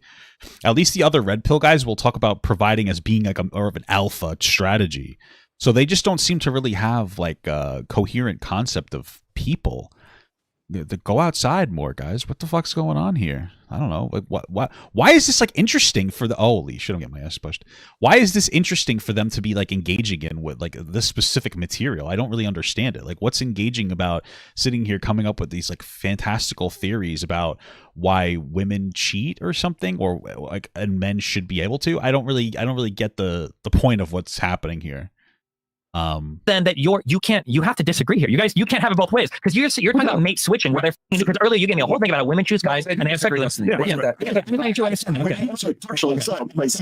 it 15 or is it 50? Personally, I love it when more than one person talks and then the mic just has an actual diarrhea meltdown. I don't get that. Is that me or is that them? I feel like that's their video, no? 50. There's just too many women that I know that have two partners at the same time. Sure, guys, there's too many women that I know that have too many partners at the same time. Guys, all the women that I know have one partner. Like, this information is irrelevant. This is an anecdotal situation. Hey guys, I live in like Miami, Florida. There's a lot of girls with multiple partners. Oh wow, who would have thought in the whore capital of the world there's a lot of women with partners? Like, wow, okay, like what I mean? Like, what does that mean? If I come from a good Christian neighborhood, I'm going to be like, everybody's married and like they don't cheat or so. Well, they probably do cheat, but you get my point, right? You can't just be like, yeah, where I'm from, okay, where I'm from, there's like 3 Costco's. So that's cool. They're all within 30 minutes of each other. So everybody must have 3 Costco's and where they're from within 30 minutes of each other. You can rely a little bit on anecdotes sometimes. Obviously it's something to bring up, but you can't make a broad assumption about like the entire world based on the specific sphere that you live in. How many of them dumped the Beta Bucks guy to be with the pool boy? Right. So did that ever happen? The ones that didn't dump them agree with him. The ones that did dump them agree with me. They're saying both their strategies can coexist. Both strategies can coexist. There's just it doesn't matter. Well, that's the thing is that the way that they're talking about it, they're speaking so broadly that they're trying to say that this. I know that they'll occasionally say it's not all women, but then they keep going back to this thing. Yes, of course, you can come up with any idea, and there's going to be a person who aligns with that idea. I'm sure that there are some girls who want to fuck loser beta guys and then have a baby with the Chad and then have the loser beta guy raise the baby. I'm sure that there are women like that, but that's not most women or all women, I would say, in general. Most people are just trying to do their thing, and they keep going back and forth, and when they kind of get stunk by destiny, they're like, well, but I don't mean all women, but like they do. But then they get pushed a little too well. They get pushed not even that hard. They just normally. And then all of a sudden they're like, no, I don't mean all women. That's really just saying that as a way. Not everybody's right here. That's them shifting the goalpost when they get dumpstered. Costco does many. Man, I'm just like, you guys have had 2,000 women on the show. We haven't had as many, but when you talk to them, they absolutely have a dude and a side dude. One of the things, yes, they pull on children, little girls, small, young, like thoughts that want to plug their OnlyFans. Of course, in Miami, Florida, of course they're gonna act like that. They're in Miami. You can't say like, yeah, you have girls on all the time who are just like this. Yes, of course. Like if I decided to pull on one group of people all the time, it would seem like that's the whole world. If I had a podcast that was devoted to just talking about 2 doctors, and I was like, yeah, everybody in the world's a doctor. Like that's what's effectively what's happening here. The Aon research, the Aon study that Dr. Davis Buss talked about is that men and women admit to having 3 backup partners in their mind. Yeah, at least plan 3. B. They have plan B. They have 3 backup partners. Now you're saying this is not manifesting into vaginal intercourse, and I understand what you're saying. The thing is, we don't know specifically what those numbers are because people don't always have sex with the intent to have babies. So the thing is, calling it a dual mating strategy is also kind of a misnomer because people are having less children. They aren't. Sure, but again, if you say not having sex to have babies, then where's the evolutionary part of that? No, hold on. You can, this is a great question. This is at the end of Satoshi Kanazawa's book, Why Do People Have More Daughters? One of the questions he proposed was, why do some people not want to have children? How does that fit evolutionarily? And the answer is this. In order to have kids, you don't need to want to have kids. You just need to want to have sex. Boom. That's Proximate and the ultimate reason why it works. And so the thing we're saying before is like, what you're saying is it's not manifesting in cuckoldry, meaning having raising someone else's kids. And what we're saying is it's still manifesting in protected sex, or sex not during estrus that is not causing a new child to be born. Women are still cognitive of this idea. They watch Jerry Springer. You are not the father. They don't want to be in that shit. They understand that, but they're still attracted to the neighbor or they can be attracted, but it doesn't show up anywhere in the data for actually making a different mate selection. It's just very, very, very slight differences in preferences. I understand what you're saying, but you're stuck on the mate selection thing, and people use condoms.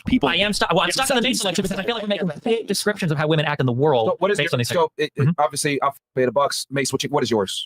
I think that people generally practice serial monogamy. I think that if you want to be a good partner, then you focus on like the traits that are desirable in a good partner. I think people tend to want serial monogamy, like you're saying, but 13% of women and 20% of men cheat. That's what that was. And 42% of children born in the United States are born to unwed mothers. So the thing is, both things are true. The thing is, hold on, because mine is necessarily exclusionary. Okay. Right? I don't think women are selecting based on where they're at in their cycle for who their partners are and changing that every single month.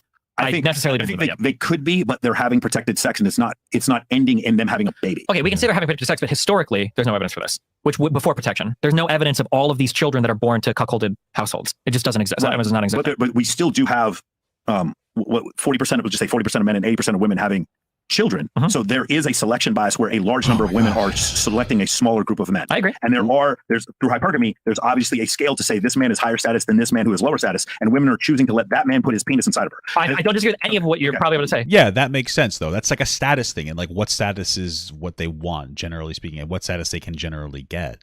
But that's not what they're saying. They're talking about their fucking hormone cycles and shit. It's one thing to say like, hey, women are attracted to men that have a particular type of status.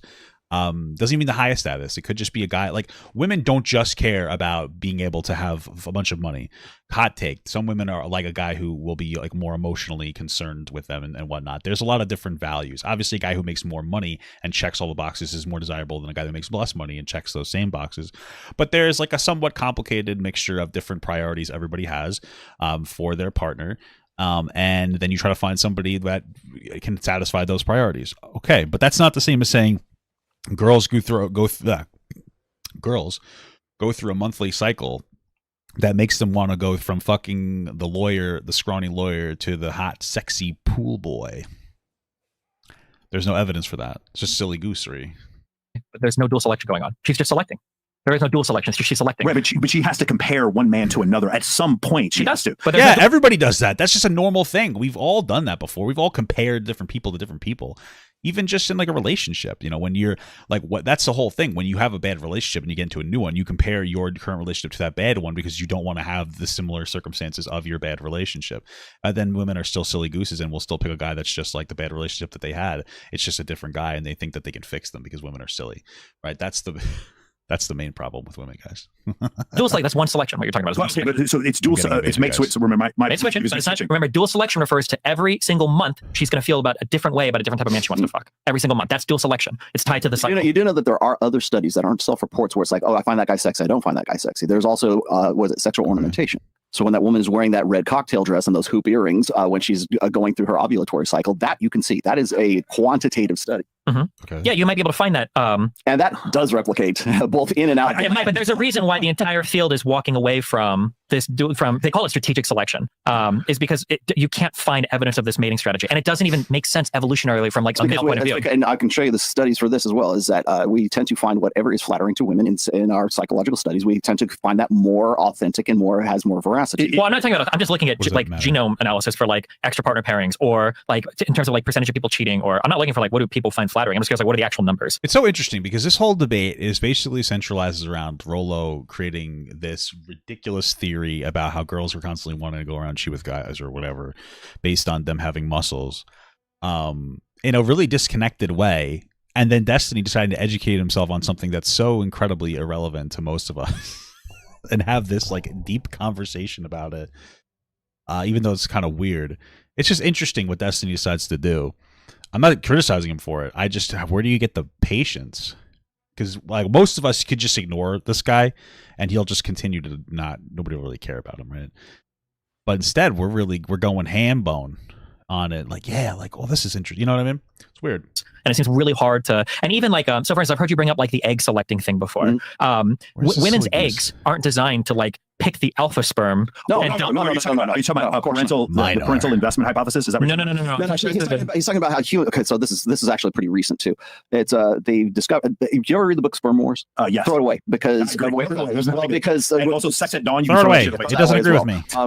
Because what I was talking about on whatever podcast was that their human female ovum will not necessarily select, but it will slow down or speed up depending on whatever the particular proteins are about that particular sperm cell that is coming there to encourage one sperm over the other to impregnate or to fertilize that particular egg. Now, my reasoning and all of this, and again, this is me spitballing here. I don't have clearly there's no oh, I'm going to pull clearly that's the alpha sperm, so let me bring that up. I'm not saying that. What I'm saying is that there had to have been at some point a need or an adaptation or a reason for that egg to be able to do that in the first place. So I'm not saying that it's selecting the alpha sperm over the beta sperm. What I'm saying is that had to happen so often that there were multiple men sperm at the site of conception. That it would have been necessary. Sure. What? If you're saying that now, that's good. So 2 days ago, the quote I pulled was, a woman's female ovum will select between competing male sperm at the site of conception, meaning that adaptation had to become useful because there are multiple men sperm at the site of conception, which Wait, so it sounds like what he's saying there is that a woman's got tons of different dude sperms in her, so she's got to pick the alpha sperm. Is that what we're saying? Am I misinterpreting that? Because that's exactly what that sounds like is being said there. The guy catches me right now, I'm gonna get fucked so hard. Holy shit. What is that? What he's trying to say there? Did I hear that right? Sounds like it's picking between alpha and beta. However, I didn't say anything about alpha and beta. You're talking about sperm. Necessary. Sure. If you're saying that now, that's good. So 2 days ago, the quote I pulled was, a woman's female ovum will select between competing male sperm at the site of conception, meaning that adaptation had to become useful because there are multiple men sperm at the site of conception, which sounds like it's picking. Yeah, it sounds like he thinks that there's a bunch of dudes with sperm inside of a girl, so that doesn't make any sense. We shoot lots of sperms in a girl when we cum, so the body might have a regulatory process to make sure that their sperm are healthy or what it thinks is healthy. Isn't that why half of them die inside of on entrance because of the heat or the pH level or something? So yeah, it makes sense to be able to try to get the best sperm that may not have some kind of incongruency or something, but that doesn't mean that it has to do with that would make the most sense to, I think, everybody else. Is that they're just trying to make sure that the sperm itself is healthy. Where is this guy? But it doesn't mean that it's because that's what I'm talking about. If let's say we take that as a fact, hey, the woman, okay, I guess the guy just decided to leave. Oh, okay, let's just say the woman's body does some regulatory things like increase pH levels or picks the good sperm or what they interprets through protein observations, whatever.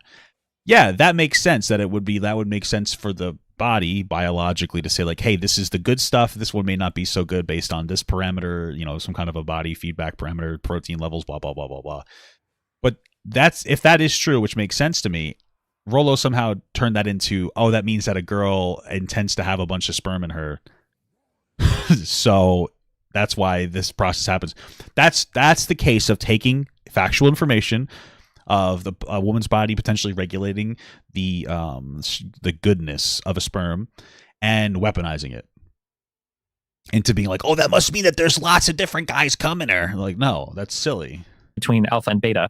However, I didn't say anything about alpha and beta. You're talking about Sperm Wars, where they say no. Sperm Wars is different because Sperm Wars postulated the idea that certain sperm were runners and fighters and stuff like that. And that women evolutionarily were having multiple male sexual partners at the same time. Well, the point is that promiscuity is actually a feature, not a bug of humanity. Well, I don't think promiscuity is a feature. I think promiscuity is really bad. I think men and women both want to avoid promiscuity. Men because they don't want to be cuckolded is a really bad thing. This is why we would be one of the very few species that actually do that. Because if you're going to read it, there's a great book. It's called Dr. Tim Burkhead. It's called Promiscuity. And it goes, here, just real quick on the female thing. So different sperm are different from the same guy. Not every sperm is a total genetic copy of every other sperm. Yeah. The chemoattractants that the eggs are actually laying to attract other sperm, they're just looking for something called major histocompatibility complex. It's just it's immune system related things essentially. It's for fighting infections. Yeah. It has nothing to do with selecting for the alpha male sperm or the beta. It can come from the weakest beta-E fucking Parkinson's disease ever guy. But if he has a different MHC versus a super alpha guy that might be her fucking brother, right? The egg is going to slow down those sperm and hopefully speed up the sperm from the guy that has a better immunoprofile that is more synergistic with hers. Which is what and if you watch that, the point I was making is that there had to have been a reason for that adaptation. Sure, but it doesn't have to be because multiple men were nutting in a pussy all at the same time. It can literally be choosing between sperm from one. There would have to be multiple sperm in that particular adaptation. But every male sperm is not the same. It can choose between different sperm coming from. It literally says that in the literature.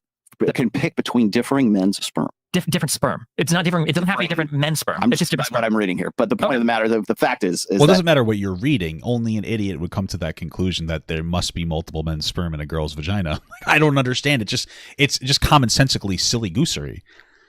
Like that, it's picking between like all of the sperm you shoot are like not the same. It's very basic. That's exactly what Destiny's saying. I don't know. This guy's like really can't let go of that point. And go like, oh, good point. I never thought of this really basic thing before. I guess that would be embarrassing since he's never thought of a really basic thing before.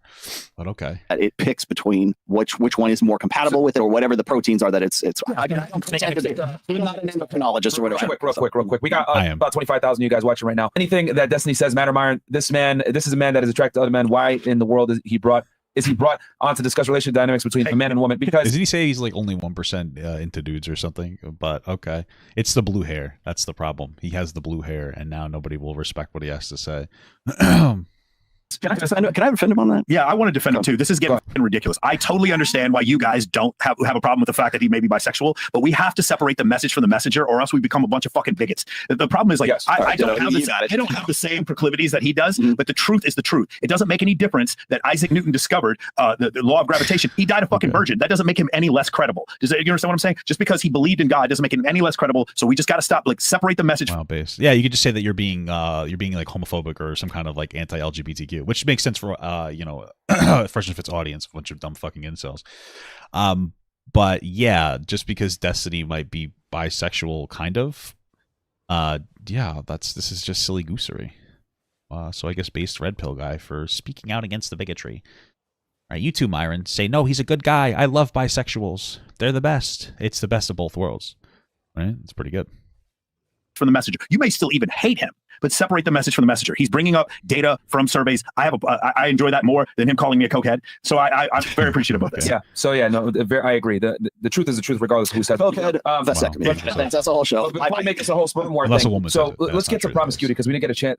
Because you had said that both genders negatively, and you said it's bad for both. I guess I'll go there. Hey guys, it seems like come on. Yeah, so the primary reproductive strategy is, if you're a woman, you need to find a man that is going to invest in your offspring, because women can't do things with children alone. Babies are, no offense, they're worthless. Okay, we're like, they are. That's what I'm saying, dude. Everywhere. You must watch for women is incredibly, compared to like cats. A cat will fucking lay down and give birth like 20 fucking things, exactly, and then like go running away like 2 seconds later. You can like a horse can run away in half an hour. The large cranial size is the adaptation. Is the reason why babies. I've been saying that so much, especially on like the Rob and Dan thing. The podcast is in the description below. My wife, it's really good. Well, it's kind of a podcast, but we put up segments too. So if you just like segments, you can watch it too. But I remember there was one, I think I talked about Facebook groups and talked about how worthless babies are, and about how like this one is an actual thing where like kids, like young babies, you have to put them on their stomach so that they can lift their heads up when they're like young, so that they can develop the neck muscles, right? They can't do anything. Like if there are a lot of other animals you're born and they'll be able to do stuff, but human babies, they're just so useless, dude. It's crazy. Yes. They're born useless.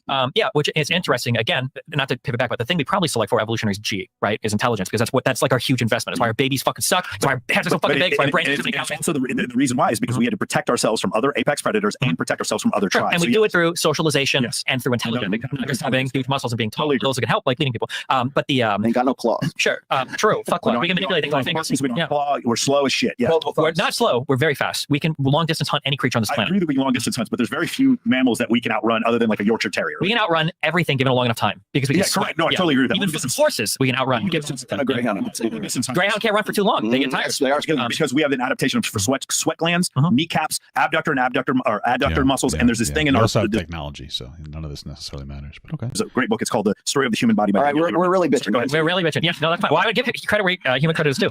We are the best long distance runners on the planet, hands down. Dogs can only sweat at their noses. Fuck them. Okay.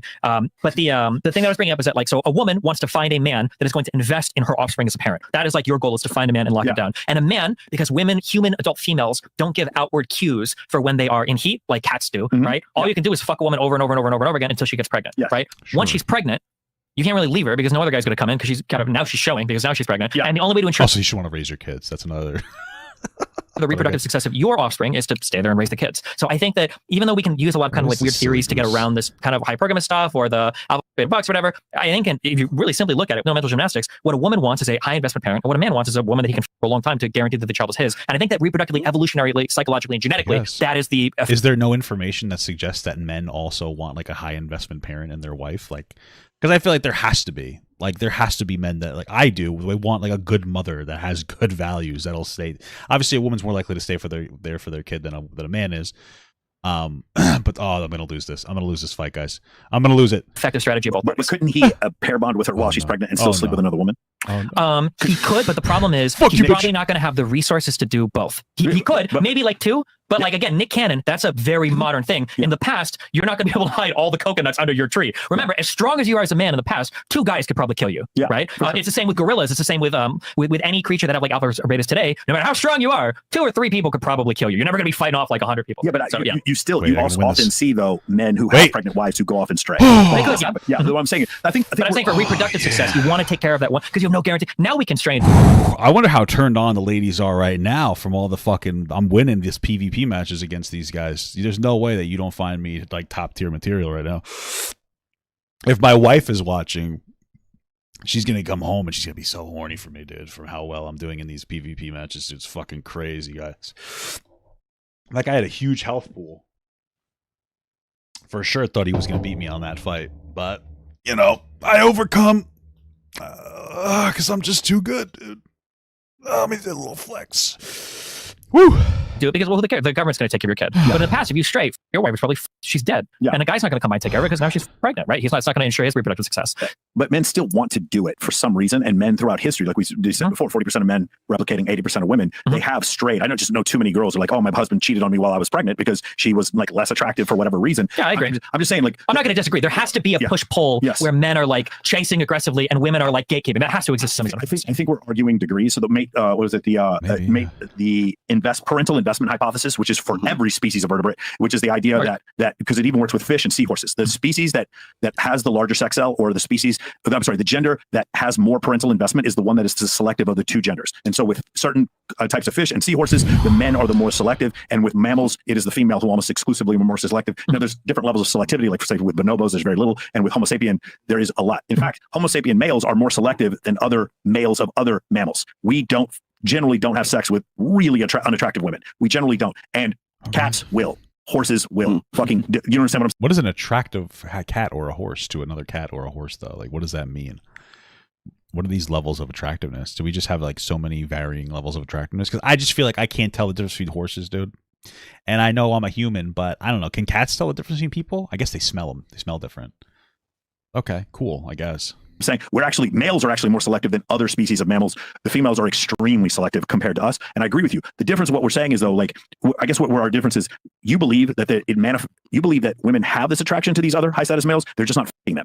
And you're saying evolutionarily that there's no evidence for them. And the reason why, like, while I may agree, the problem is back then there was such a horrible, horrible cost in having sex with the wrong guy. And now there isn't. Now, like, you're just sitting there, you're with your dude, you're with your husband, and you just happen to go to a Chris Brown concert and give him a blowjob in the backstage. Sure. And there's really no consequence for it. And that's well, we could talk about that. But in some ways, isn't that kind of better for shittier guys? What do you mean? Well, in the past, there's a high consequence for sex. So if you're kind of shit, a woman's not going to fuck with you. But now I can fuck you and I can nut in you and you're not even going to get pregnant. Doesn't that kind of work for like the shitty guy too? Because now I can actually have full sexual access to you. You can fuck with me and you're not going to get pregnant off it. I'm kind of lost here. Wait, who is this? This is no offense to myself, but like 5,000 years ago, I don't know if I would have been fucking as many girls as I fuck today. But today I can do it because they don't have to have kids with me. But so I'm saying in some ways, like, birth control benefits men that want to f around a lot, because now it might have been the case that like 5,000 years ago, a woman's like, I'm not opening my legs for you unless you're like the shit. Okay. Right. Whereas now, when you're like, I'll or the shit because I know I'm not going to get pregnant. Birth control is making women more promiscuous? Yeah. I'm saying that. What I'm saying is that you angle the theory in such a way that you say, well, women have birth control, so now they can cheat on their husbands at concerts. Like, okay, sure, women have birth control, but they also, that should theoretically open up lower status men's access to them as well, because now they can men with less responsibility involved. I think they can, but they're often fucking men with higher status as well, the ones they can get their hands on. Sure. If you want to say, like we said before, 20% of men are deemed attractive on dating apps, 80% of men are deemed unattractive. Does that mean those 20% of men are having sex with all those women? No, it just means that they're more attractive. Sure. We're going to rely on evolutionary theory. How is this an hour and a half of conversation, bro? We literally have 20 minutes left. There's no way. I'm just like, this is just like a brain rot conversation. It's just the same. Like, I get it. Cool. What the fuck, bro? Like, I'm not trying to shit on like this and everything. I get like this is how conversations work. You get locked into them and like you keep having them and all that. But this is just like fucking. I feel like it's so disconnected from reality too. To explain women chasing the top man. But then we're going to say, well, it breaks now where women are all willing to share a man because they've got birth control. Then I was like, well, if we're going to break it there, we should also break it and say that women are willing to fuck lesser men because they're not going to have children as well. Not just because of that. I think enforced monogamy is, encouraged monogamy is what helps lower quartile men have at least one sexual partner, because throughout history we've had with surplus men, the idea of. But this is the issue though, when you say lower quartile men, I think it's quintile issue we're breaking into. But when you look at the data, doesn't seem like it's lower quintile men that have lack of access to sex, because poor men are fucking more than wealthy men. Yeah, but we still see 33% of men having no sex. Yeah, but you don't know what quartile. You know what my guess is? My guess is that those numbers are probably overrepresented in the middle class. That's my guess. If you go to like a ghetto, like I don't, not to like rag on poor people, I doubt that those people are like, oh, I can't. It's probably going to be the guys that are going to college, maybe still live with mom and dad, spend way too much time on the internet. You guys said it earlier. The guys that are on Instagram, the guys that are playing League of Legends, that are jerking off to porn. These aren't like the poorest men. These are probably little middle class kids that are like, I'm a incel. Like, true. You know, I know a lot about the ghetto because I look at this thing called ghetto gaggers. I don't know if you guys have ever heard of it. Don't look it up, but it's pretty crazy. If they do think all women are Miami girls. See an incel guy, you're not thinking of like a kid with a Glock and a do-rag or whatever. You're thinking of like a guy that probably plays too much World of Warcraft. But that guy with the Glock and do-rag is actually logistically around a lot more women and has access to more sex. I was saying that because you brought up the lower quintile of men aren't f***ing, but then you appealed to that study earlier. But that study didn't say the lower quintile of men. It just said 19 to 30-year-olds. Right. I'm guessing a guy with a do-rag and a Glock sounds kind of sexy, though, if you think about it, you know? Class kids in college. And it's not a socioeconomic problem, and it's not even an evolutionary problem. It's probably like a thing of like, where are they at? Are they in their houses doing nothing? It's a socioeconomic problem. Yeah, well, but if we say it's a socioeconomic problem, it's not because they're poor. It's because they have too much money. I would say this is though. The 19-year-olds don't have as much resource. They haven't. The 19-year-olds that aren't talking are from wealthier families than the 19-year-olds that are. Yeah, but the problem when we talk about like women congregating or becoming, let's just say, sharing the alpha, women would rather share an alpha than be saddled with a faithful beta. They don't have to now be saddled with that faithful beta anymore, because what they were using that guy for was long-term security, parental investment, provisioning and protection. So now if they can go and get their bag, get the money that they have, like go make it on OnlyFans or whatever else, they don't need that beta male guy anymore. They don't need, you'll hear women on this show say, shut up. Oh my God. It's just like, that's where you really lose me. You're always already lost on this fucking guy. But when you're talking about how women can they make it because of the OnlyFans, like, bro, most women aren't doing OnlyFans, and most women cannot do an OnlyFans to sustain. So stop bringing up fucking OnlyFans.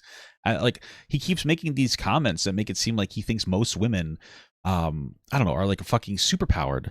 Like, not most women don't have OnlyFans, and most women cannot have a successful OnlyFans. Like, that's just a fact. You talk about like all these women are these Miami girls.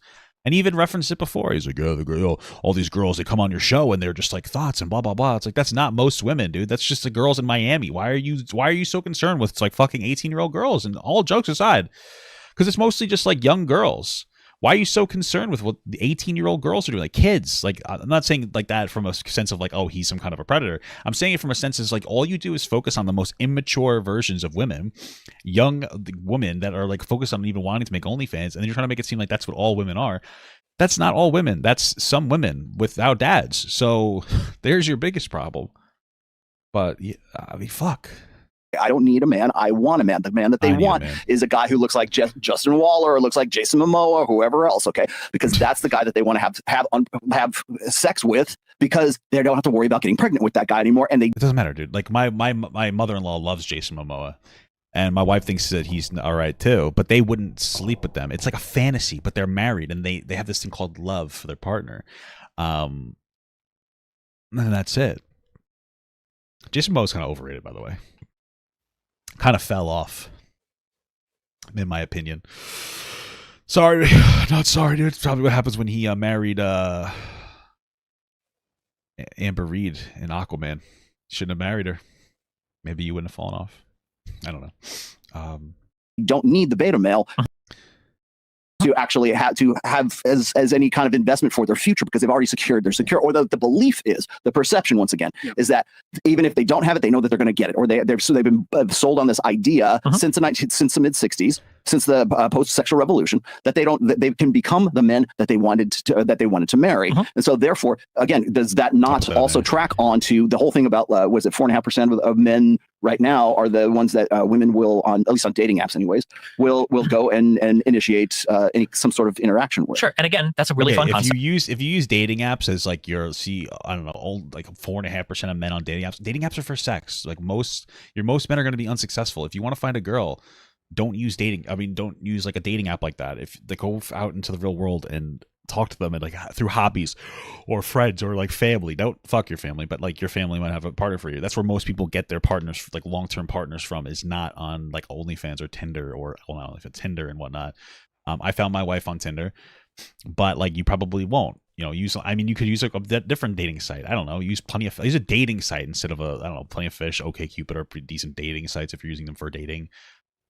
But yeah, that's not different. Most long-term relationships don't come from dating sites. Works well for YouTube videos, and it's like, it seems to make sense, but I can't find that anywhere in the real world. There's like no data to back that up at all. The data would be the data's already there. The data would be the top 10% of men on dating apps are getting 63% of the like. It doesn't matter. Dating apps don't reflect relationships. Like most people, like it's like fucking less than 8% of relationships happen from dating apps. So. And only appeal to dating apps because those markets are so skewed. It's 5 men to every 1 woman. Of course, dating apps are going to be highly selective. But my point is, it's enough of the population to say that it does have some effect. But then if that was the case, then I should be able to find that effect outside of dating apps. But the reality is that people still outside of dating apps. Not everybody only hooks up on a dating app, right? Like I know this is anecdotal. Walk around with Justin Waller sometime in a nightclub, and you'll see what I'm talking. Like this idea that women. Yeah, and I'll tell you, who cares at the nightclub? Again, there's a certain type of person in nightclubs. Stroll through a McDonald's, and you're going to see people that you would have never in a million years imagined. That's true of every single shitty restaurant you've ever been in your entire life. And some of these guys, when I walk around to McDonald's, they know me. They're like, "Oh, that's him. That's the guy. That's the guy. That's the reason I couldn't get any burgers yesterday because he ate them all. I'm famous. This guy's name is Nickname. Oh, okay. The waiters are like, damn, how the f do you even do that? I was like, I don't know, we work together every night. Men and women don't spend that much time around each other, right? You're trying to cover the whole thing with logistics, and I'm just trying to say that, like, if we have part of it, but not all of it. The point of a theory is when we have a theory, we design a theory, and hopefully what we do is we design a theory and it's clean enough and it's good enough. It should be explanatory. So when we make a theory, we should be able to say, okay, I think that if this and this is true, then it works in my equation. I should be able to go to society and say, okay, this and that is true. Does the result end up as I want it to be? And for all of this idea of like women sharing high value men and women like changing their dating strategies only like go around like this guy, that data doesn't exist. There's nothing to back it up. Again, it's an interesting theory and it's a nice story. There's no evidence for it. Destiny, of course, the contrarian with the divorce. So you argue that divorce actually helps men more? Statistically, yes. Okay. Probably that makes sense to me because men are still the ones that generally have more money than women. So I guess that would make sense. Divorce is so sad though, guys. All right, I'll turn it to you guys. Do you guys agree with that sentiment? Do you rebut that sentiment? I heard you guys argue about this before. And so the fact that in the rebuke or the number one refutation, not one number one, but one of them would be the 9 times self-deletion rate that would happen for men. And that happens in a lot of cases because the man is zeroed out financially after the divorce. And part of that zeroing out can come because of the divorce. Is it 9 times? Can I say the word? Do I really say deletion? You say EPAR. You could say suicide is fine. Yeah. Okay. If you say like less than 10 times, we'll be all right. Okay, gotcha. When we say that men are 9 times more likely to commit suicide, what is that in comparison to? The general population, I believe it's wins against replacement. It's like, well, because I'm curious because like aren't men already like, is it 5 times more likely to commit suicide? It's anywhere between 4. Because if you're looking at like so the actual statistics for when it comes to people taking their own lives is that women will attempt at higher rates than men, and men are just better than women, so they're more successful in their attempts. No, but all jokes aside, women actually do. They do actually commit. They will commit at a higher rate, unsuccessfully though, and men are more successful, for lack of a better term, because it's not success for you to do that. Don't take your own life, of course. At higher rates, but men also use more lethal, methods. So a man is more likely to use a gun. A man is more likely to do harm themselves in the face. Women are more likely to use pills and whatnot. Now, you could argue that maybe some women are doing it for attention. I don't think that that's true. But at the end of the day, like that would be what it is. Men are using more lethal methods for that. So men aren't actually taking their lives. They're not attempting at higher rates. They're just using more lethal methods is what I would say it is. Like young men, it's like 4 times. Yeah, it's really only 2 times more likely then, right? But these are 2 different groups, right? 2 different groups. This is the group of men in general, and then the group of men who are divorced. Yeah. And so that's different from what you're talking about. Those men who are likely to commit suicide. I was in the military. Some guy commits suicide every 22 minutes, something like that. It was over attempt suicide.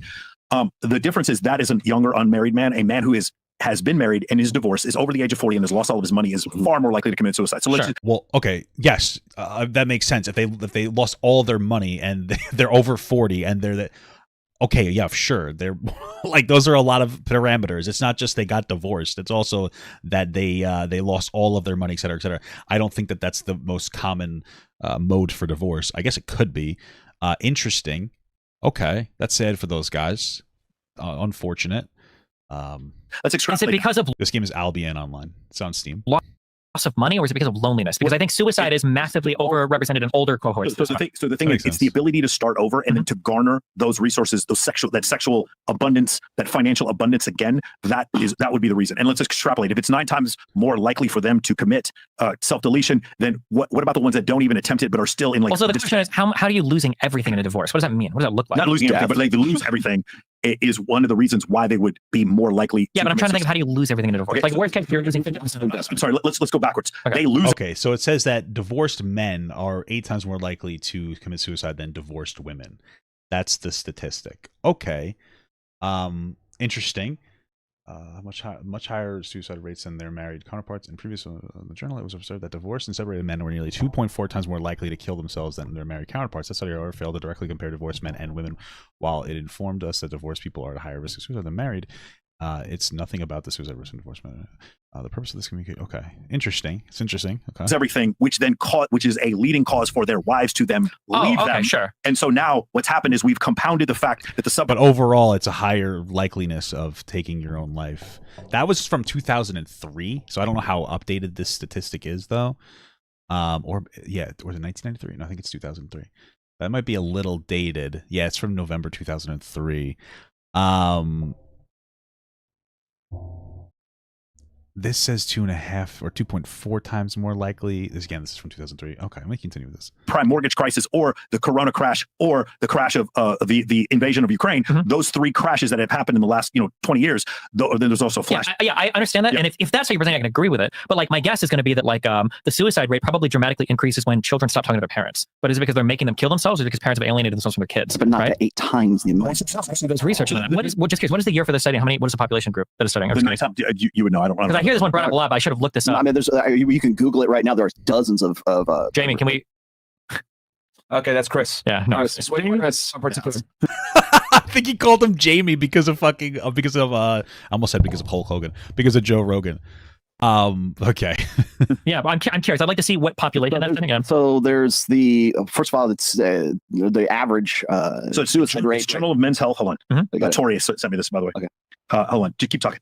No, I was going to say the average just in general is anywhere between 3.5 and 5 times, depending on whose numbers you use. For suicide? General. Yes. Divorced men are more susceptible to heart disease, high blood pressure, and strokes than married men are, in addition to being 39% more likely to commit the thing and then engage in risky behavior. Well, that actually sounds like it's a lot of that is depression related then. I could see that. Sure. That's sad.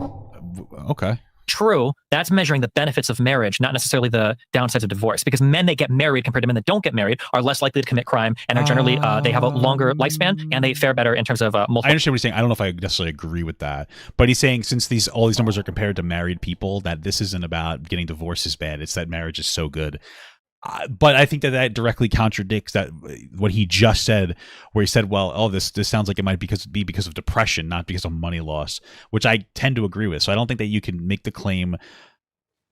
I mean, I guess you could say that having the companionship is a benefit. Maybe we're almost splitting hairs at this point. But I think that that's the negative of divorce because you were with somebody for so long, which is also a positive of marriage. It's an interesting or a weird way to look at it from that perspective. But okay, let me continue. Well, help that right. So the thing is, then let's stay married. But then the end of the marriage is generally caused by women, and then afterwards. Yeah, but just because the woman is choosing to. Well, no, it's not caused by women. It could be. It is women initiating, and that could be for. It doesn't mean that it's a fucking the woman's fault. It could be, but like women are like I think it's 70% or 90%. Women are 70% of divorces are initiated by women. Compared to I think it's 90% when the woman is educated over a certain level. I think it might be like 120 IQ or something. I don't really know, or just like an education level. But anyway, that doesn't mean that it's the woman's fault. Absolutely could be, but it could also be because the guy is being a silly little goose.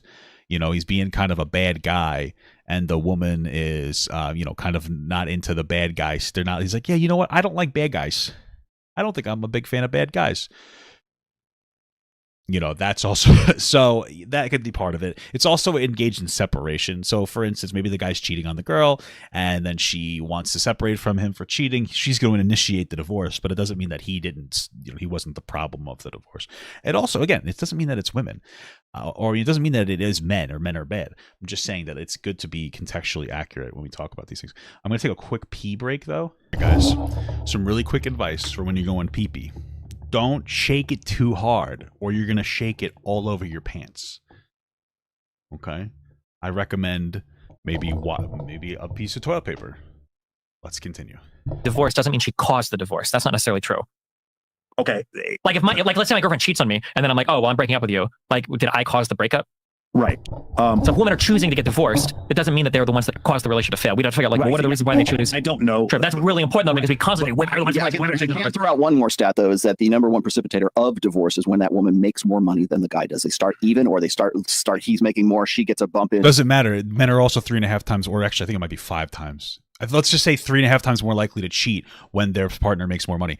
This is the problem, is that they keep saying things as if it's a woman's fault. When they're saying women are more likely to engage in to a divorce, they're saying it's a woman's fault. When it's a mixture between the man and the woman's fault. I'm not saying men are bad or women are bad. I'm saying that it's more complicated than that.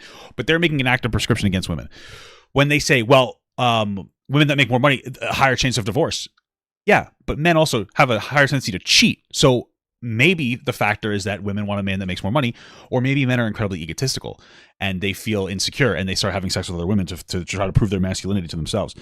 I'm not saying either one. I'm not making a prescription about how men or women are bad. I'm just looking at the information going, interesting. But they are like, nope, see, woman bad. And that's a problem because, again, it shows that they have this bias against women. They haven't thought in any critical capacity at all. But like men are much more likely to cheat when they're in a relationship with a woman who makes more money. So money is one reason. Yeah, I don't believe that's true. I've never seen that in any survey ever. I'd be interested. It could be true, but I've never seen that ever anywhere. So here are the metrics that I'm generally measuring because I feel like suicide is like kind of that's like a one we could do, but it's a very, very niche population. So I think that men fare better than women in divorce because they tend to make more money. So I'm quoting from an article from The Atlantic in 2016. Despite the common perception that women make out better than men in divorce proceedings, women who work before, during, or after their marriages see a 20% decline in income when their marriages end. According to Stephen Jenkins, professor at the London School of Economics, his research found that men, meanwhile, tend to see their income rise more than 30% post-divorce. Meanwhile, the poverty rate for separated women is 27%, which is triple the figure for separated men. That's one thing. The second thing is they're more likely to remarry. Quoting from Pew Research, 64% of divorced or widowed men have remarried, compared to only 52% of previously married women. Another point 3 is they don't have the responsibilities of caregiving. I'm quoting from finding caregiving staff is actually really difficult, but that would make more sense. Usually the woman gets the kid over the man, so that makes sense. Seems to be settled upon that 90% of parents will settle custody disputes without a judge. On average, women that get child support only get $286 a month. 80% of custodial parents in the U.S. are mothers. Only 4% of these child custody cases actually go to trial. And in 2017, full child support payments were only received by 46.4% of custodial mothers. So it seems like they've got a lot of extra responsibilities related to caregiving. Their income is down. They don't even get full child support all the time. And the child support they make is like pretty low. Point number 4 is if men choose to fight for custody, they oftentimes win it. The largest study I could find on this is an older one, but it was the only big scale one I could find, but it was from an old Massachusetts. I'm assuming it's not full custody, it's only partial custody. Gender bias study, which was published in the New England Law Review. This was in 1990. And they said, we began our investigation of child custody aware of a common perception that there's a bias in favor of women in these decisions. Our research contradicted this perception. Although mothers more frequently get primary physical custody of children following divorce, this practice does not reflect bias, but rather the agreement of the parties and the fact that in most families, mothers have been the primary caretakers of the children. Fathers who actively seek custody obtain either primary or joint physical custody over 70% of the time. My next point. That's interesting. I just don't think that it yeah, if a male fights for custody, they will get more custody than. But if the bargaining point is like the woman says, I don't want them to have custody, and then the guy's like, I want some custody, and the guy gets custody, I don't think that necessarily shows that men are advantaged. That might just show that men, they're fighting from zero. So women might be saying, you don't get any custody when it comes to the law or something, and they're like, no, I want more custody than none. And like that, I don't know if I would necessarily. Okay, I mean it's interesting, but it's not full custody. But okay, interesting.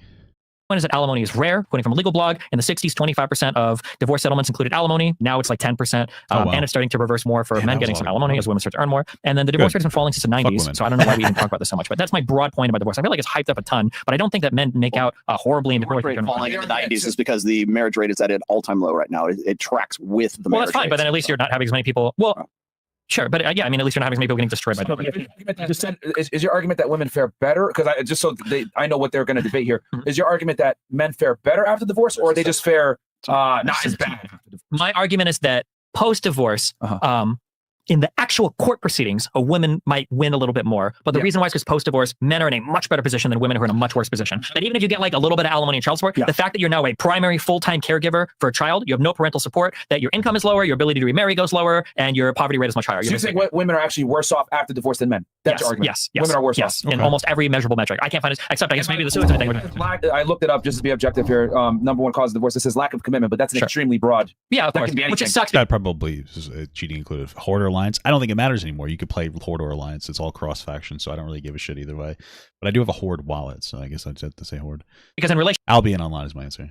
A lot of it is right. Like for instance, somebody could get divorced because somebody didn't take out the trash, right? But did they really? Or lack of sex. But lack of sex is never about lack of sex. It's usually because other shit is going on too, right? Because lack of commitment can be finances too. It could, it could be. Yeah, it's very broad. Or it could be partner gains weight, or it could be. Could be any of that. So, did you guys have anything? So he's saying women fare. For every measurable metric, except for the suicide stat that I've never looked up before. I guess I should have. But you guys, I'll text it to you. Yeah, we just got it right now. But it's we found the 9 to 1 actually. It's 9 times the ratio now. It's I don't think it's. But that also doesn't surprise me though. But I don't think. Oh, yeah, sorry. Any arguments towards him that women fare? Because I would like to see more recent stats first of all, and then this is to say one more recent stats. He's quoting a 2003 study, so you can't really say I quote a 2003 study and be like it's 8 times. Oh, it's 9 times now. And then say, but I want more recent stats for like what you're showing me. It's like, okay, this seems like a interesting. Seems like you have an interesting standard here. You know, this is not the hill I want to die on. I agree. I think divorce sucks for both people, and I do think I agree with that. Yeah, the suicide rate for men is definitely higher. As far as men out earning women, men out earn women in general, and so before there's a marriage, and then afterwards as well. So, but that doesn't matter. Like men out earn more money. You're going to be happier if you have more money. Hot take, guys. Most problems can be solved with money, unless you're rich. Then of course not. But you know, I agree with that. But I wish we would bring that up more because people was like, "Man, always have to pay more after marriage." Well, yeah, because men are generally earning more, right? Yeah. But I think where we differ a little bit is I do think that because of the things that you just stated, that women are not all. You had the discussion before. I agree with you. Women do not get married thinking, "Fuck yes, I'm going to take all this guy's money." I do know some women who are like that, but it's very few, and they're usually super attractive women. They're gold diggers and just found the richest guy they can. Thank you for being impartial. Borderline personality disorder. All right, and then but going a little further, they get into the marriage, and then there is a point where there's an inflection point where it's like I could stay, I could leave. And that money becomes an incentive for them to leave. I do think that does happen. I don't think that it's on the right. Money, but you always have. I mean, maybe, but no, it doesn't make sense to me, though. That doesn't make sense to me. Here's why. Because what he's saying is that, like, hey, I don't think that most women get into a marriage with the intention of divorce. I agree. But he's saying, but it gets to a point where the woman will be like, you know what? There's a lot of money here to be made if I leave, so I'll just leave. But that doesn't make any sense because if there's a lot of money to be made if you leave, then that means that they have a lot of money. Which means that if you stay, you also get access to that money, right? So that doesn't really add up to me. It's like I can get a lot of money out of this guy if I divorce him. Well, maybe, but then you're married to the guy with a lot of money, so you could get a lot of money out of him if you stay with him, right? That doesn't really make much sense to me when he proposes that idea. But okay, interesting. On their wedding day. But as a married couple, you have access to all the money. Why would you leave and then get less? Why would you leave and get like if I'm married to a woman, we share our finances. It's a legal arrangement. Like we have to. If I leave, well, I'm going to fight. I do think men can withhold. We saw that soccer player who put all his money in his mom's name, and no shot. If he did do that, there was a very big legal loophole. But like this is such a deal that so here's something. It doesn't work in the United States. You're right. Yeah, not to give too much advice to the women. It's like if you're a woman and you're trying to file for divorce and you don't have money to do it, the divorce lawyer will say, actually, contact your husband's lawyer because he has to give you the money for it. Because if you're still married, your finances are still joint finances, whether you like it or not. I mean, by the way, that thing you just said is how you go broke. You both go broke. Divorce attorneys. Sure. But again, like divorce attorneys, like the fighting, like even for the custody stuff, like 90% of custody disputes are settled without a judge even ever getting involved. Right. So it's really rare. Yeah. I guess the thing that I'm trying to point out is that like only 4% of child custody cases ever even go to trial. Sure, and that's of the child custody cases. So that's 4% of the 10%. They're very, very, very, very, very rare. But it feels like the manosphere in general, like bases all of their discussion around like mom going to court, getting alimony and fighting for child support. Could it be though that only 4% of them go to trial because of how expensive it is, and number 2, because they already know as a man the likelihood of them getting custody is lower. But if they fight, that's fair. I think that's reasonable. Yeah, sure. For it. And again, I am being fully honest here. It's really hard to find data on this. The only big, nice study I could find was in the spring of 1990 in the New England Law Review, where they studied in Massachusetts. It seems like men who fight for custody get it over 70% of the time. Now, I've seen a stat floating around because there are a ton of legal blogs. But again, it's not full custody. It's just more custody than they bargained for. Fine. It's hard to find because I don't know. There's not much research on it right now, but okay. So here's the thing. I'm guessing a lot of this is probably like public roster stuff because divorce cases are public. Hey, again, if you guys want to fund research on this, I'll throw money at it. Really be interested. There's nobody funding research. Let's use an analogy. If I'm arraigned on murder charges, the likelihood of me taking this to trial is higher if I think I'm going to win and if I have the resources to fight it. The likelihood of me not taking it to trial and settling is the more likely that I believe that I'm not going to win the trial, and because I want leniency from the judge. So I might say the same analogy for these men. 4% of the time it goes to trial because they're told by both divorce attorneys, the man's and the woman's, bro, you're not going to win this shit. That's and possible. He tells the woman, you are going to win this shit. So the likelihood of them going to trial may be biased by that. I don't know. I always suggest this whenever anyone brings up divorce. I always say go watch Divorce Corp. That's a documentary that was done like I think it was 2014. It was like I thought he was talking about like Divorce Court with like Judge Mathis or whatever. I'm like, don't watch that. That's not going to give you a good. That's not going to give you an accurate reading to go watch Judge Mathis or something, you know. Dr. Drew Pinsky was the guy who funded the whole thing, and it's about the divorce machine. So it's like from the before you get married to when you get married to when you're on your way and you're getting divorced. Also, it covers prenuptial agreements, which is one of the reasons. Like if you watch that, you will understand just how useless a prenuptial agreement is for the average person. Why are they useless? Because like you said before, they have to be updated all the time. They also don't have anything to do with child support either. True. But that's not useless. If you've got a lot of assets that you want to protect, the prenuptial agreement is really important. I know that people say like, well, he just said for the average person. Yeah. Okay, that makes sense. An updating of a prenup makes a lot of sense to me, though, and that they might over time become less effective because a prenup makes sense if you're a guy or a person with a lot of money marrying somebody without a lot of money, and you're a little worried they just want your money. But as time goes on and you blend your assets together and they become a significant part of your life, obviously things should change. So like the prenup, let's say you first start dating a girl or you marry a girl. You're like a millionaire. Then you're together. Obviously for the first couple of years, nothing. But then like, you know, if you're with each other for 20 years, I can understand things changing. She would really be playing the long game then, huh? For the average person, I don't know if like in general, because you're probably gonna have that many assets. But the real reason it's really generally well, sure, but like again, I don't. It's an ideologically driven. Probably, I'm guessing the documentary was trying to push like Pinsky. I don't know. Okay, sure. But again, I'm just looking at stats. You guys have much disagreement with him on women don't fare as bad.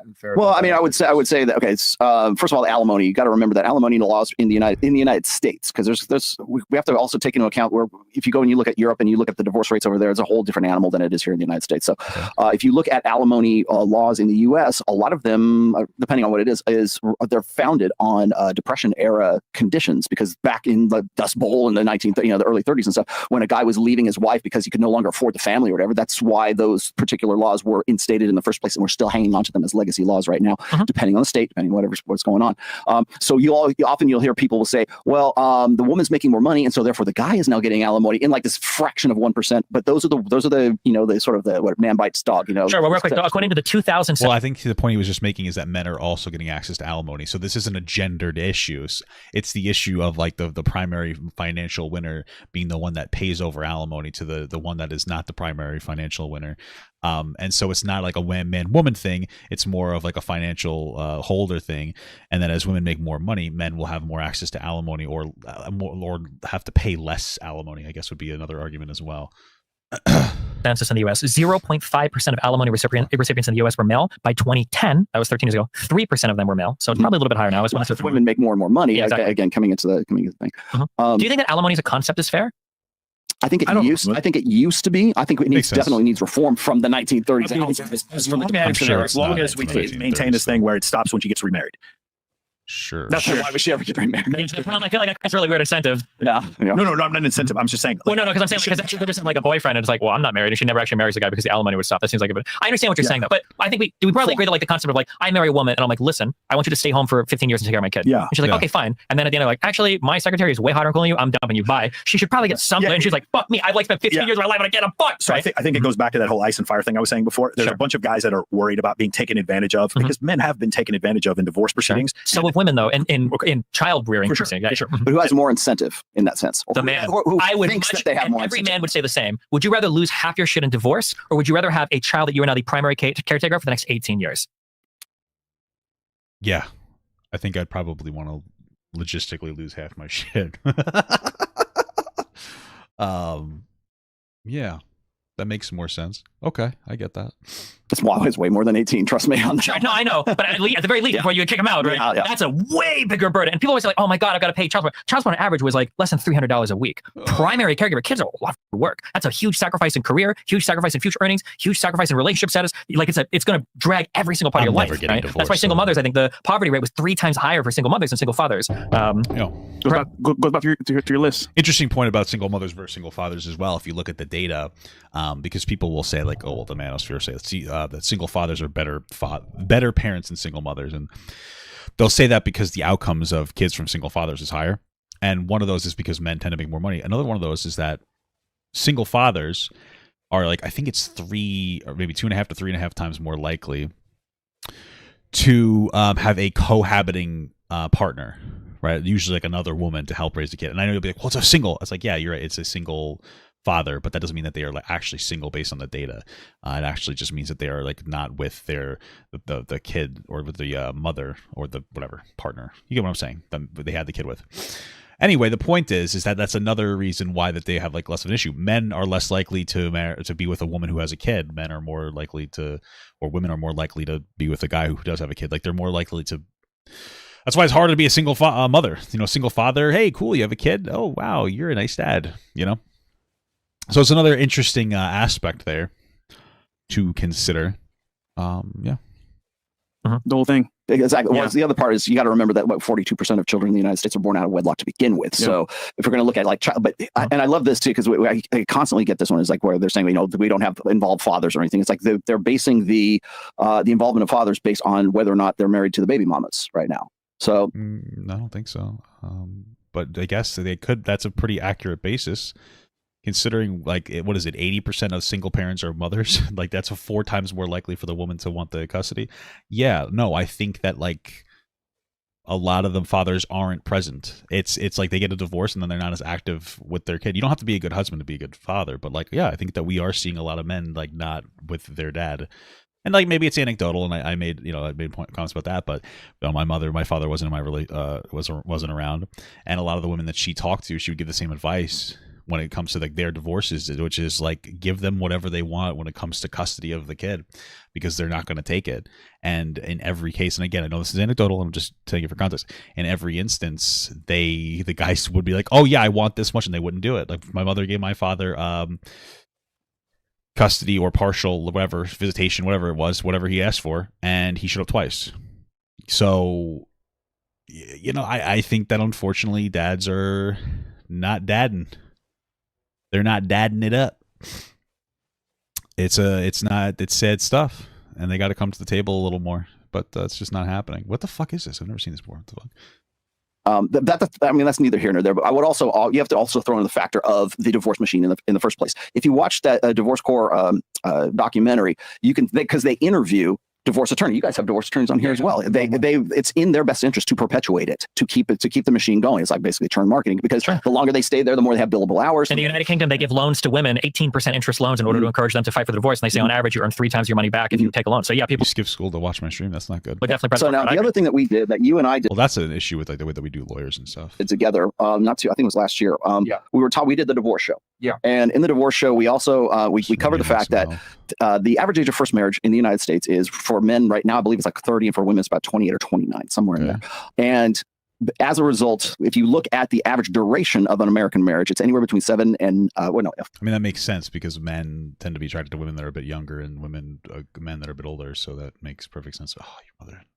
5 and 9 years. So 7 is basically the average. So when you look at the duration of that divorce, or what's going to lead to divorce right there, it coincides with the fact that a woman can get to the point where she's kind of like checking out of the sexual marketplace. Yeah. She has the kid, and then she's incentivized, or the perception once again is she perceives that she is incentivized that if I leave this guy, I can do eat, pray, love. It's what we call divorce porn, right? The grass is greener on the other side. Yeah. And what we did during that show is we said, okay, is this true? Can we track this? And sure as shit, we can track it. In fact, we can track it with the same, let's say, variation on the theme all the way from the 60s all the way up to where we are right now. When you say track incentive, no, again, it's not that every woman will. How do you track that? What's the information? Like, you just because you say we can track it doesn't mean that you actually could track it. So what's the information that you're tracking? It's that any woman can. I'm curious for the tracking. So this was in 2014.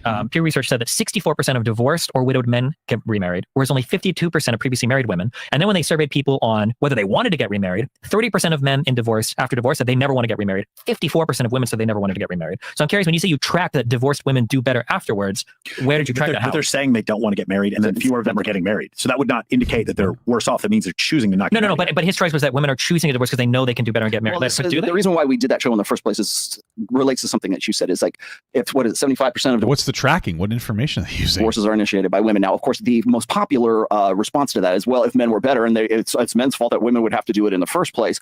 Well, there's also the incentivization, or at least there are numbers that show that there could be. But I'm curious what the incentive is if women fare worse in divorce than men in every single metric, except for, I guess, suicide. So unless you're planning on not killing yourself, it doesn't seem like. Well, what's the popular conception is that they're going to get 86% of the time they're going to get custody unless the guy fights. I think the popular fight for it because he's got a divorce attorney saying don't fight for it because it's going to cost you X amount. You can't do it because I think the popular conception is divorce humiliating. I don't think anybody wants to go through correct. But I'm curious if you were to look at this based on a woman, and obviously there's no way to really do this, but like age and physical attractiveness, like a woman who's 32 still really hot because of plastic surgery might actually be more incentivized to get a divorce, get the money, and then because she can remarry. I don't know. I mean, I understand what we're saying here. Again, I understand the theory on the micro level, but on the macro, I just don't know if it would play out this way. Like if a woman is, like, if I wanted to appeal to other stereotypes, women aren't the best, like, financially. Like, what do you think this woman is thinking? When she's like 32, is she like, all right, I'm going to get divorced from this. I'm going to buy 500 shares of Amazon, 2,000, like S&P 500, blah, blah, blah. I'm going to invest my money. I'm going to like, bro, you are misogynist, bro. What? You are Jesus Christ. I hate women.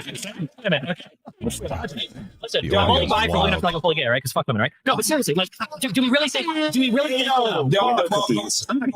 that women at 32 are actually making like high power financial decisions? Like, have you met a woman at 32 who's divorced? Like, are they really making these types of statements? Like, you're right. No, sure, yeah. And again, I feel like the humiliating aspect around like all of it is. We'll meet you halfway on one point though, which is I don't think that women like go into a marriage to say, you know what, I'm going to take this motherfucker to the cleaners here in another 4 or 5 years. I don't think that they like go into a marriage thinking that that's what they're going to do. It's like malice or forethought. No, I don't think so. But again, when it becomes an option or when the incentive is, well, if I divorce this guy, I'm still hot enough. I'm 38 and I'm not quite 40 yet. I might be able to go and like find another dude like that. We culturally, at least in Western societies, we have eat, pray, love. We have Stella got her groove back. We got whatever the next, divorce porn narrative is. So the perception is there that it's available. It's what's Dalrock used to call the threat point. Okay. And so guys say, well, what is it? Happy wife, happy life. That's not folk wisdom. That is an ultimatum right now. You better keep this bitch happy because if you don't, she's going to take you to the cleaners. That's why is that bad though? I don't understand. You lost me on that one. Happy wife, happy life. That's a demand. Yeah, you should, but like, I don't understand because then what you're saying is that women shouldn't leave you if they're unhappy. I think that's a bad point that you're making there. Hot take. I think women should anybody should be able to leave if they're unhappy. I don't understand your argument. Like, yeah, you should keep your wife happy so that you have a happier life. That's not like, oh, he's right here, dude. What is he doing? Okay, I got to get away from this guy. I got to get away from bad stuff. Okay.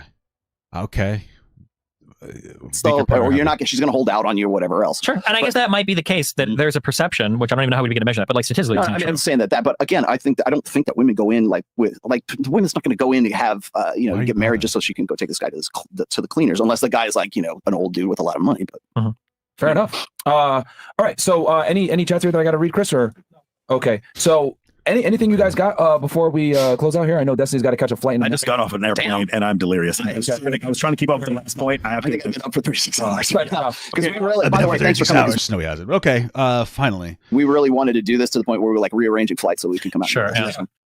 Wow, that was kind of boring. No offense, like I'm not shitting on Destiny or anything. I'm just saying. It got more interesting towards the end once they stopped arguing about like some weird shit for 40, like an hour. But yeah, cool video. Excellent, guys. Loved it a lot. There we go. Also, I'm fucking shit up in PvP today, and I forgot to use my beef stew.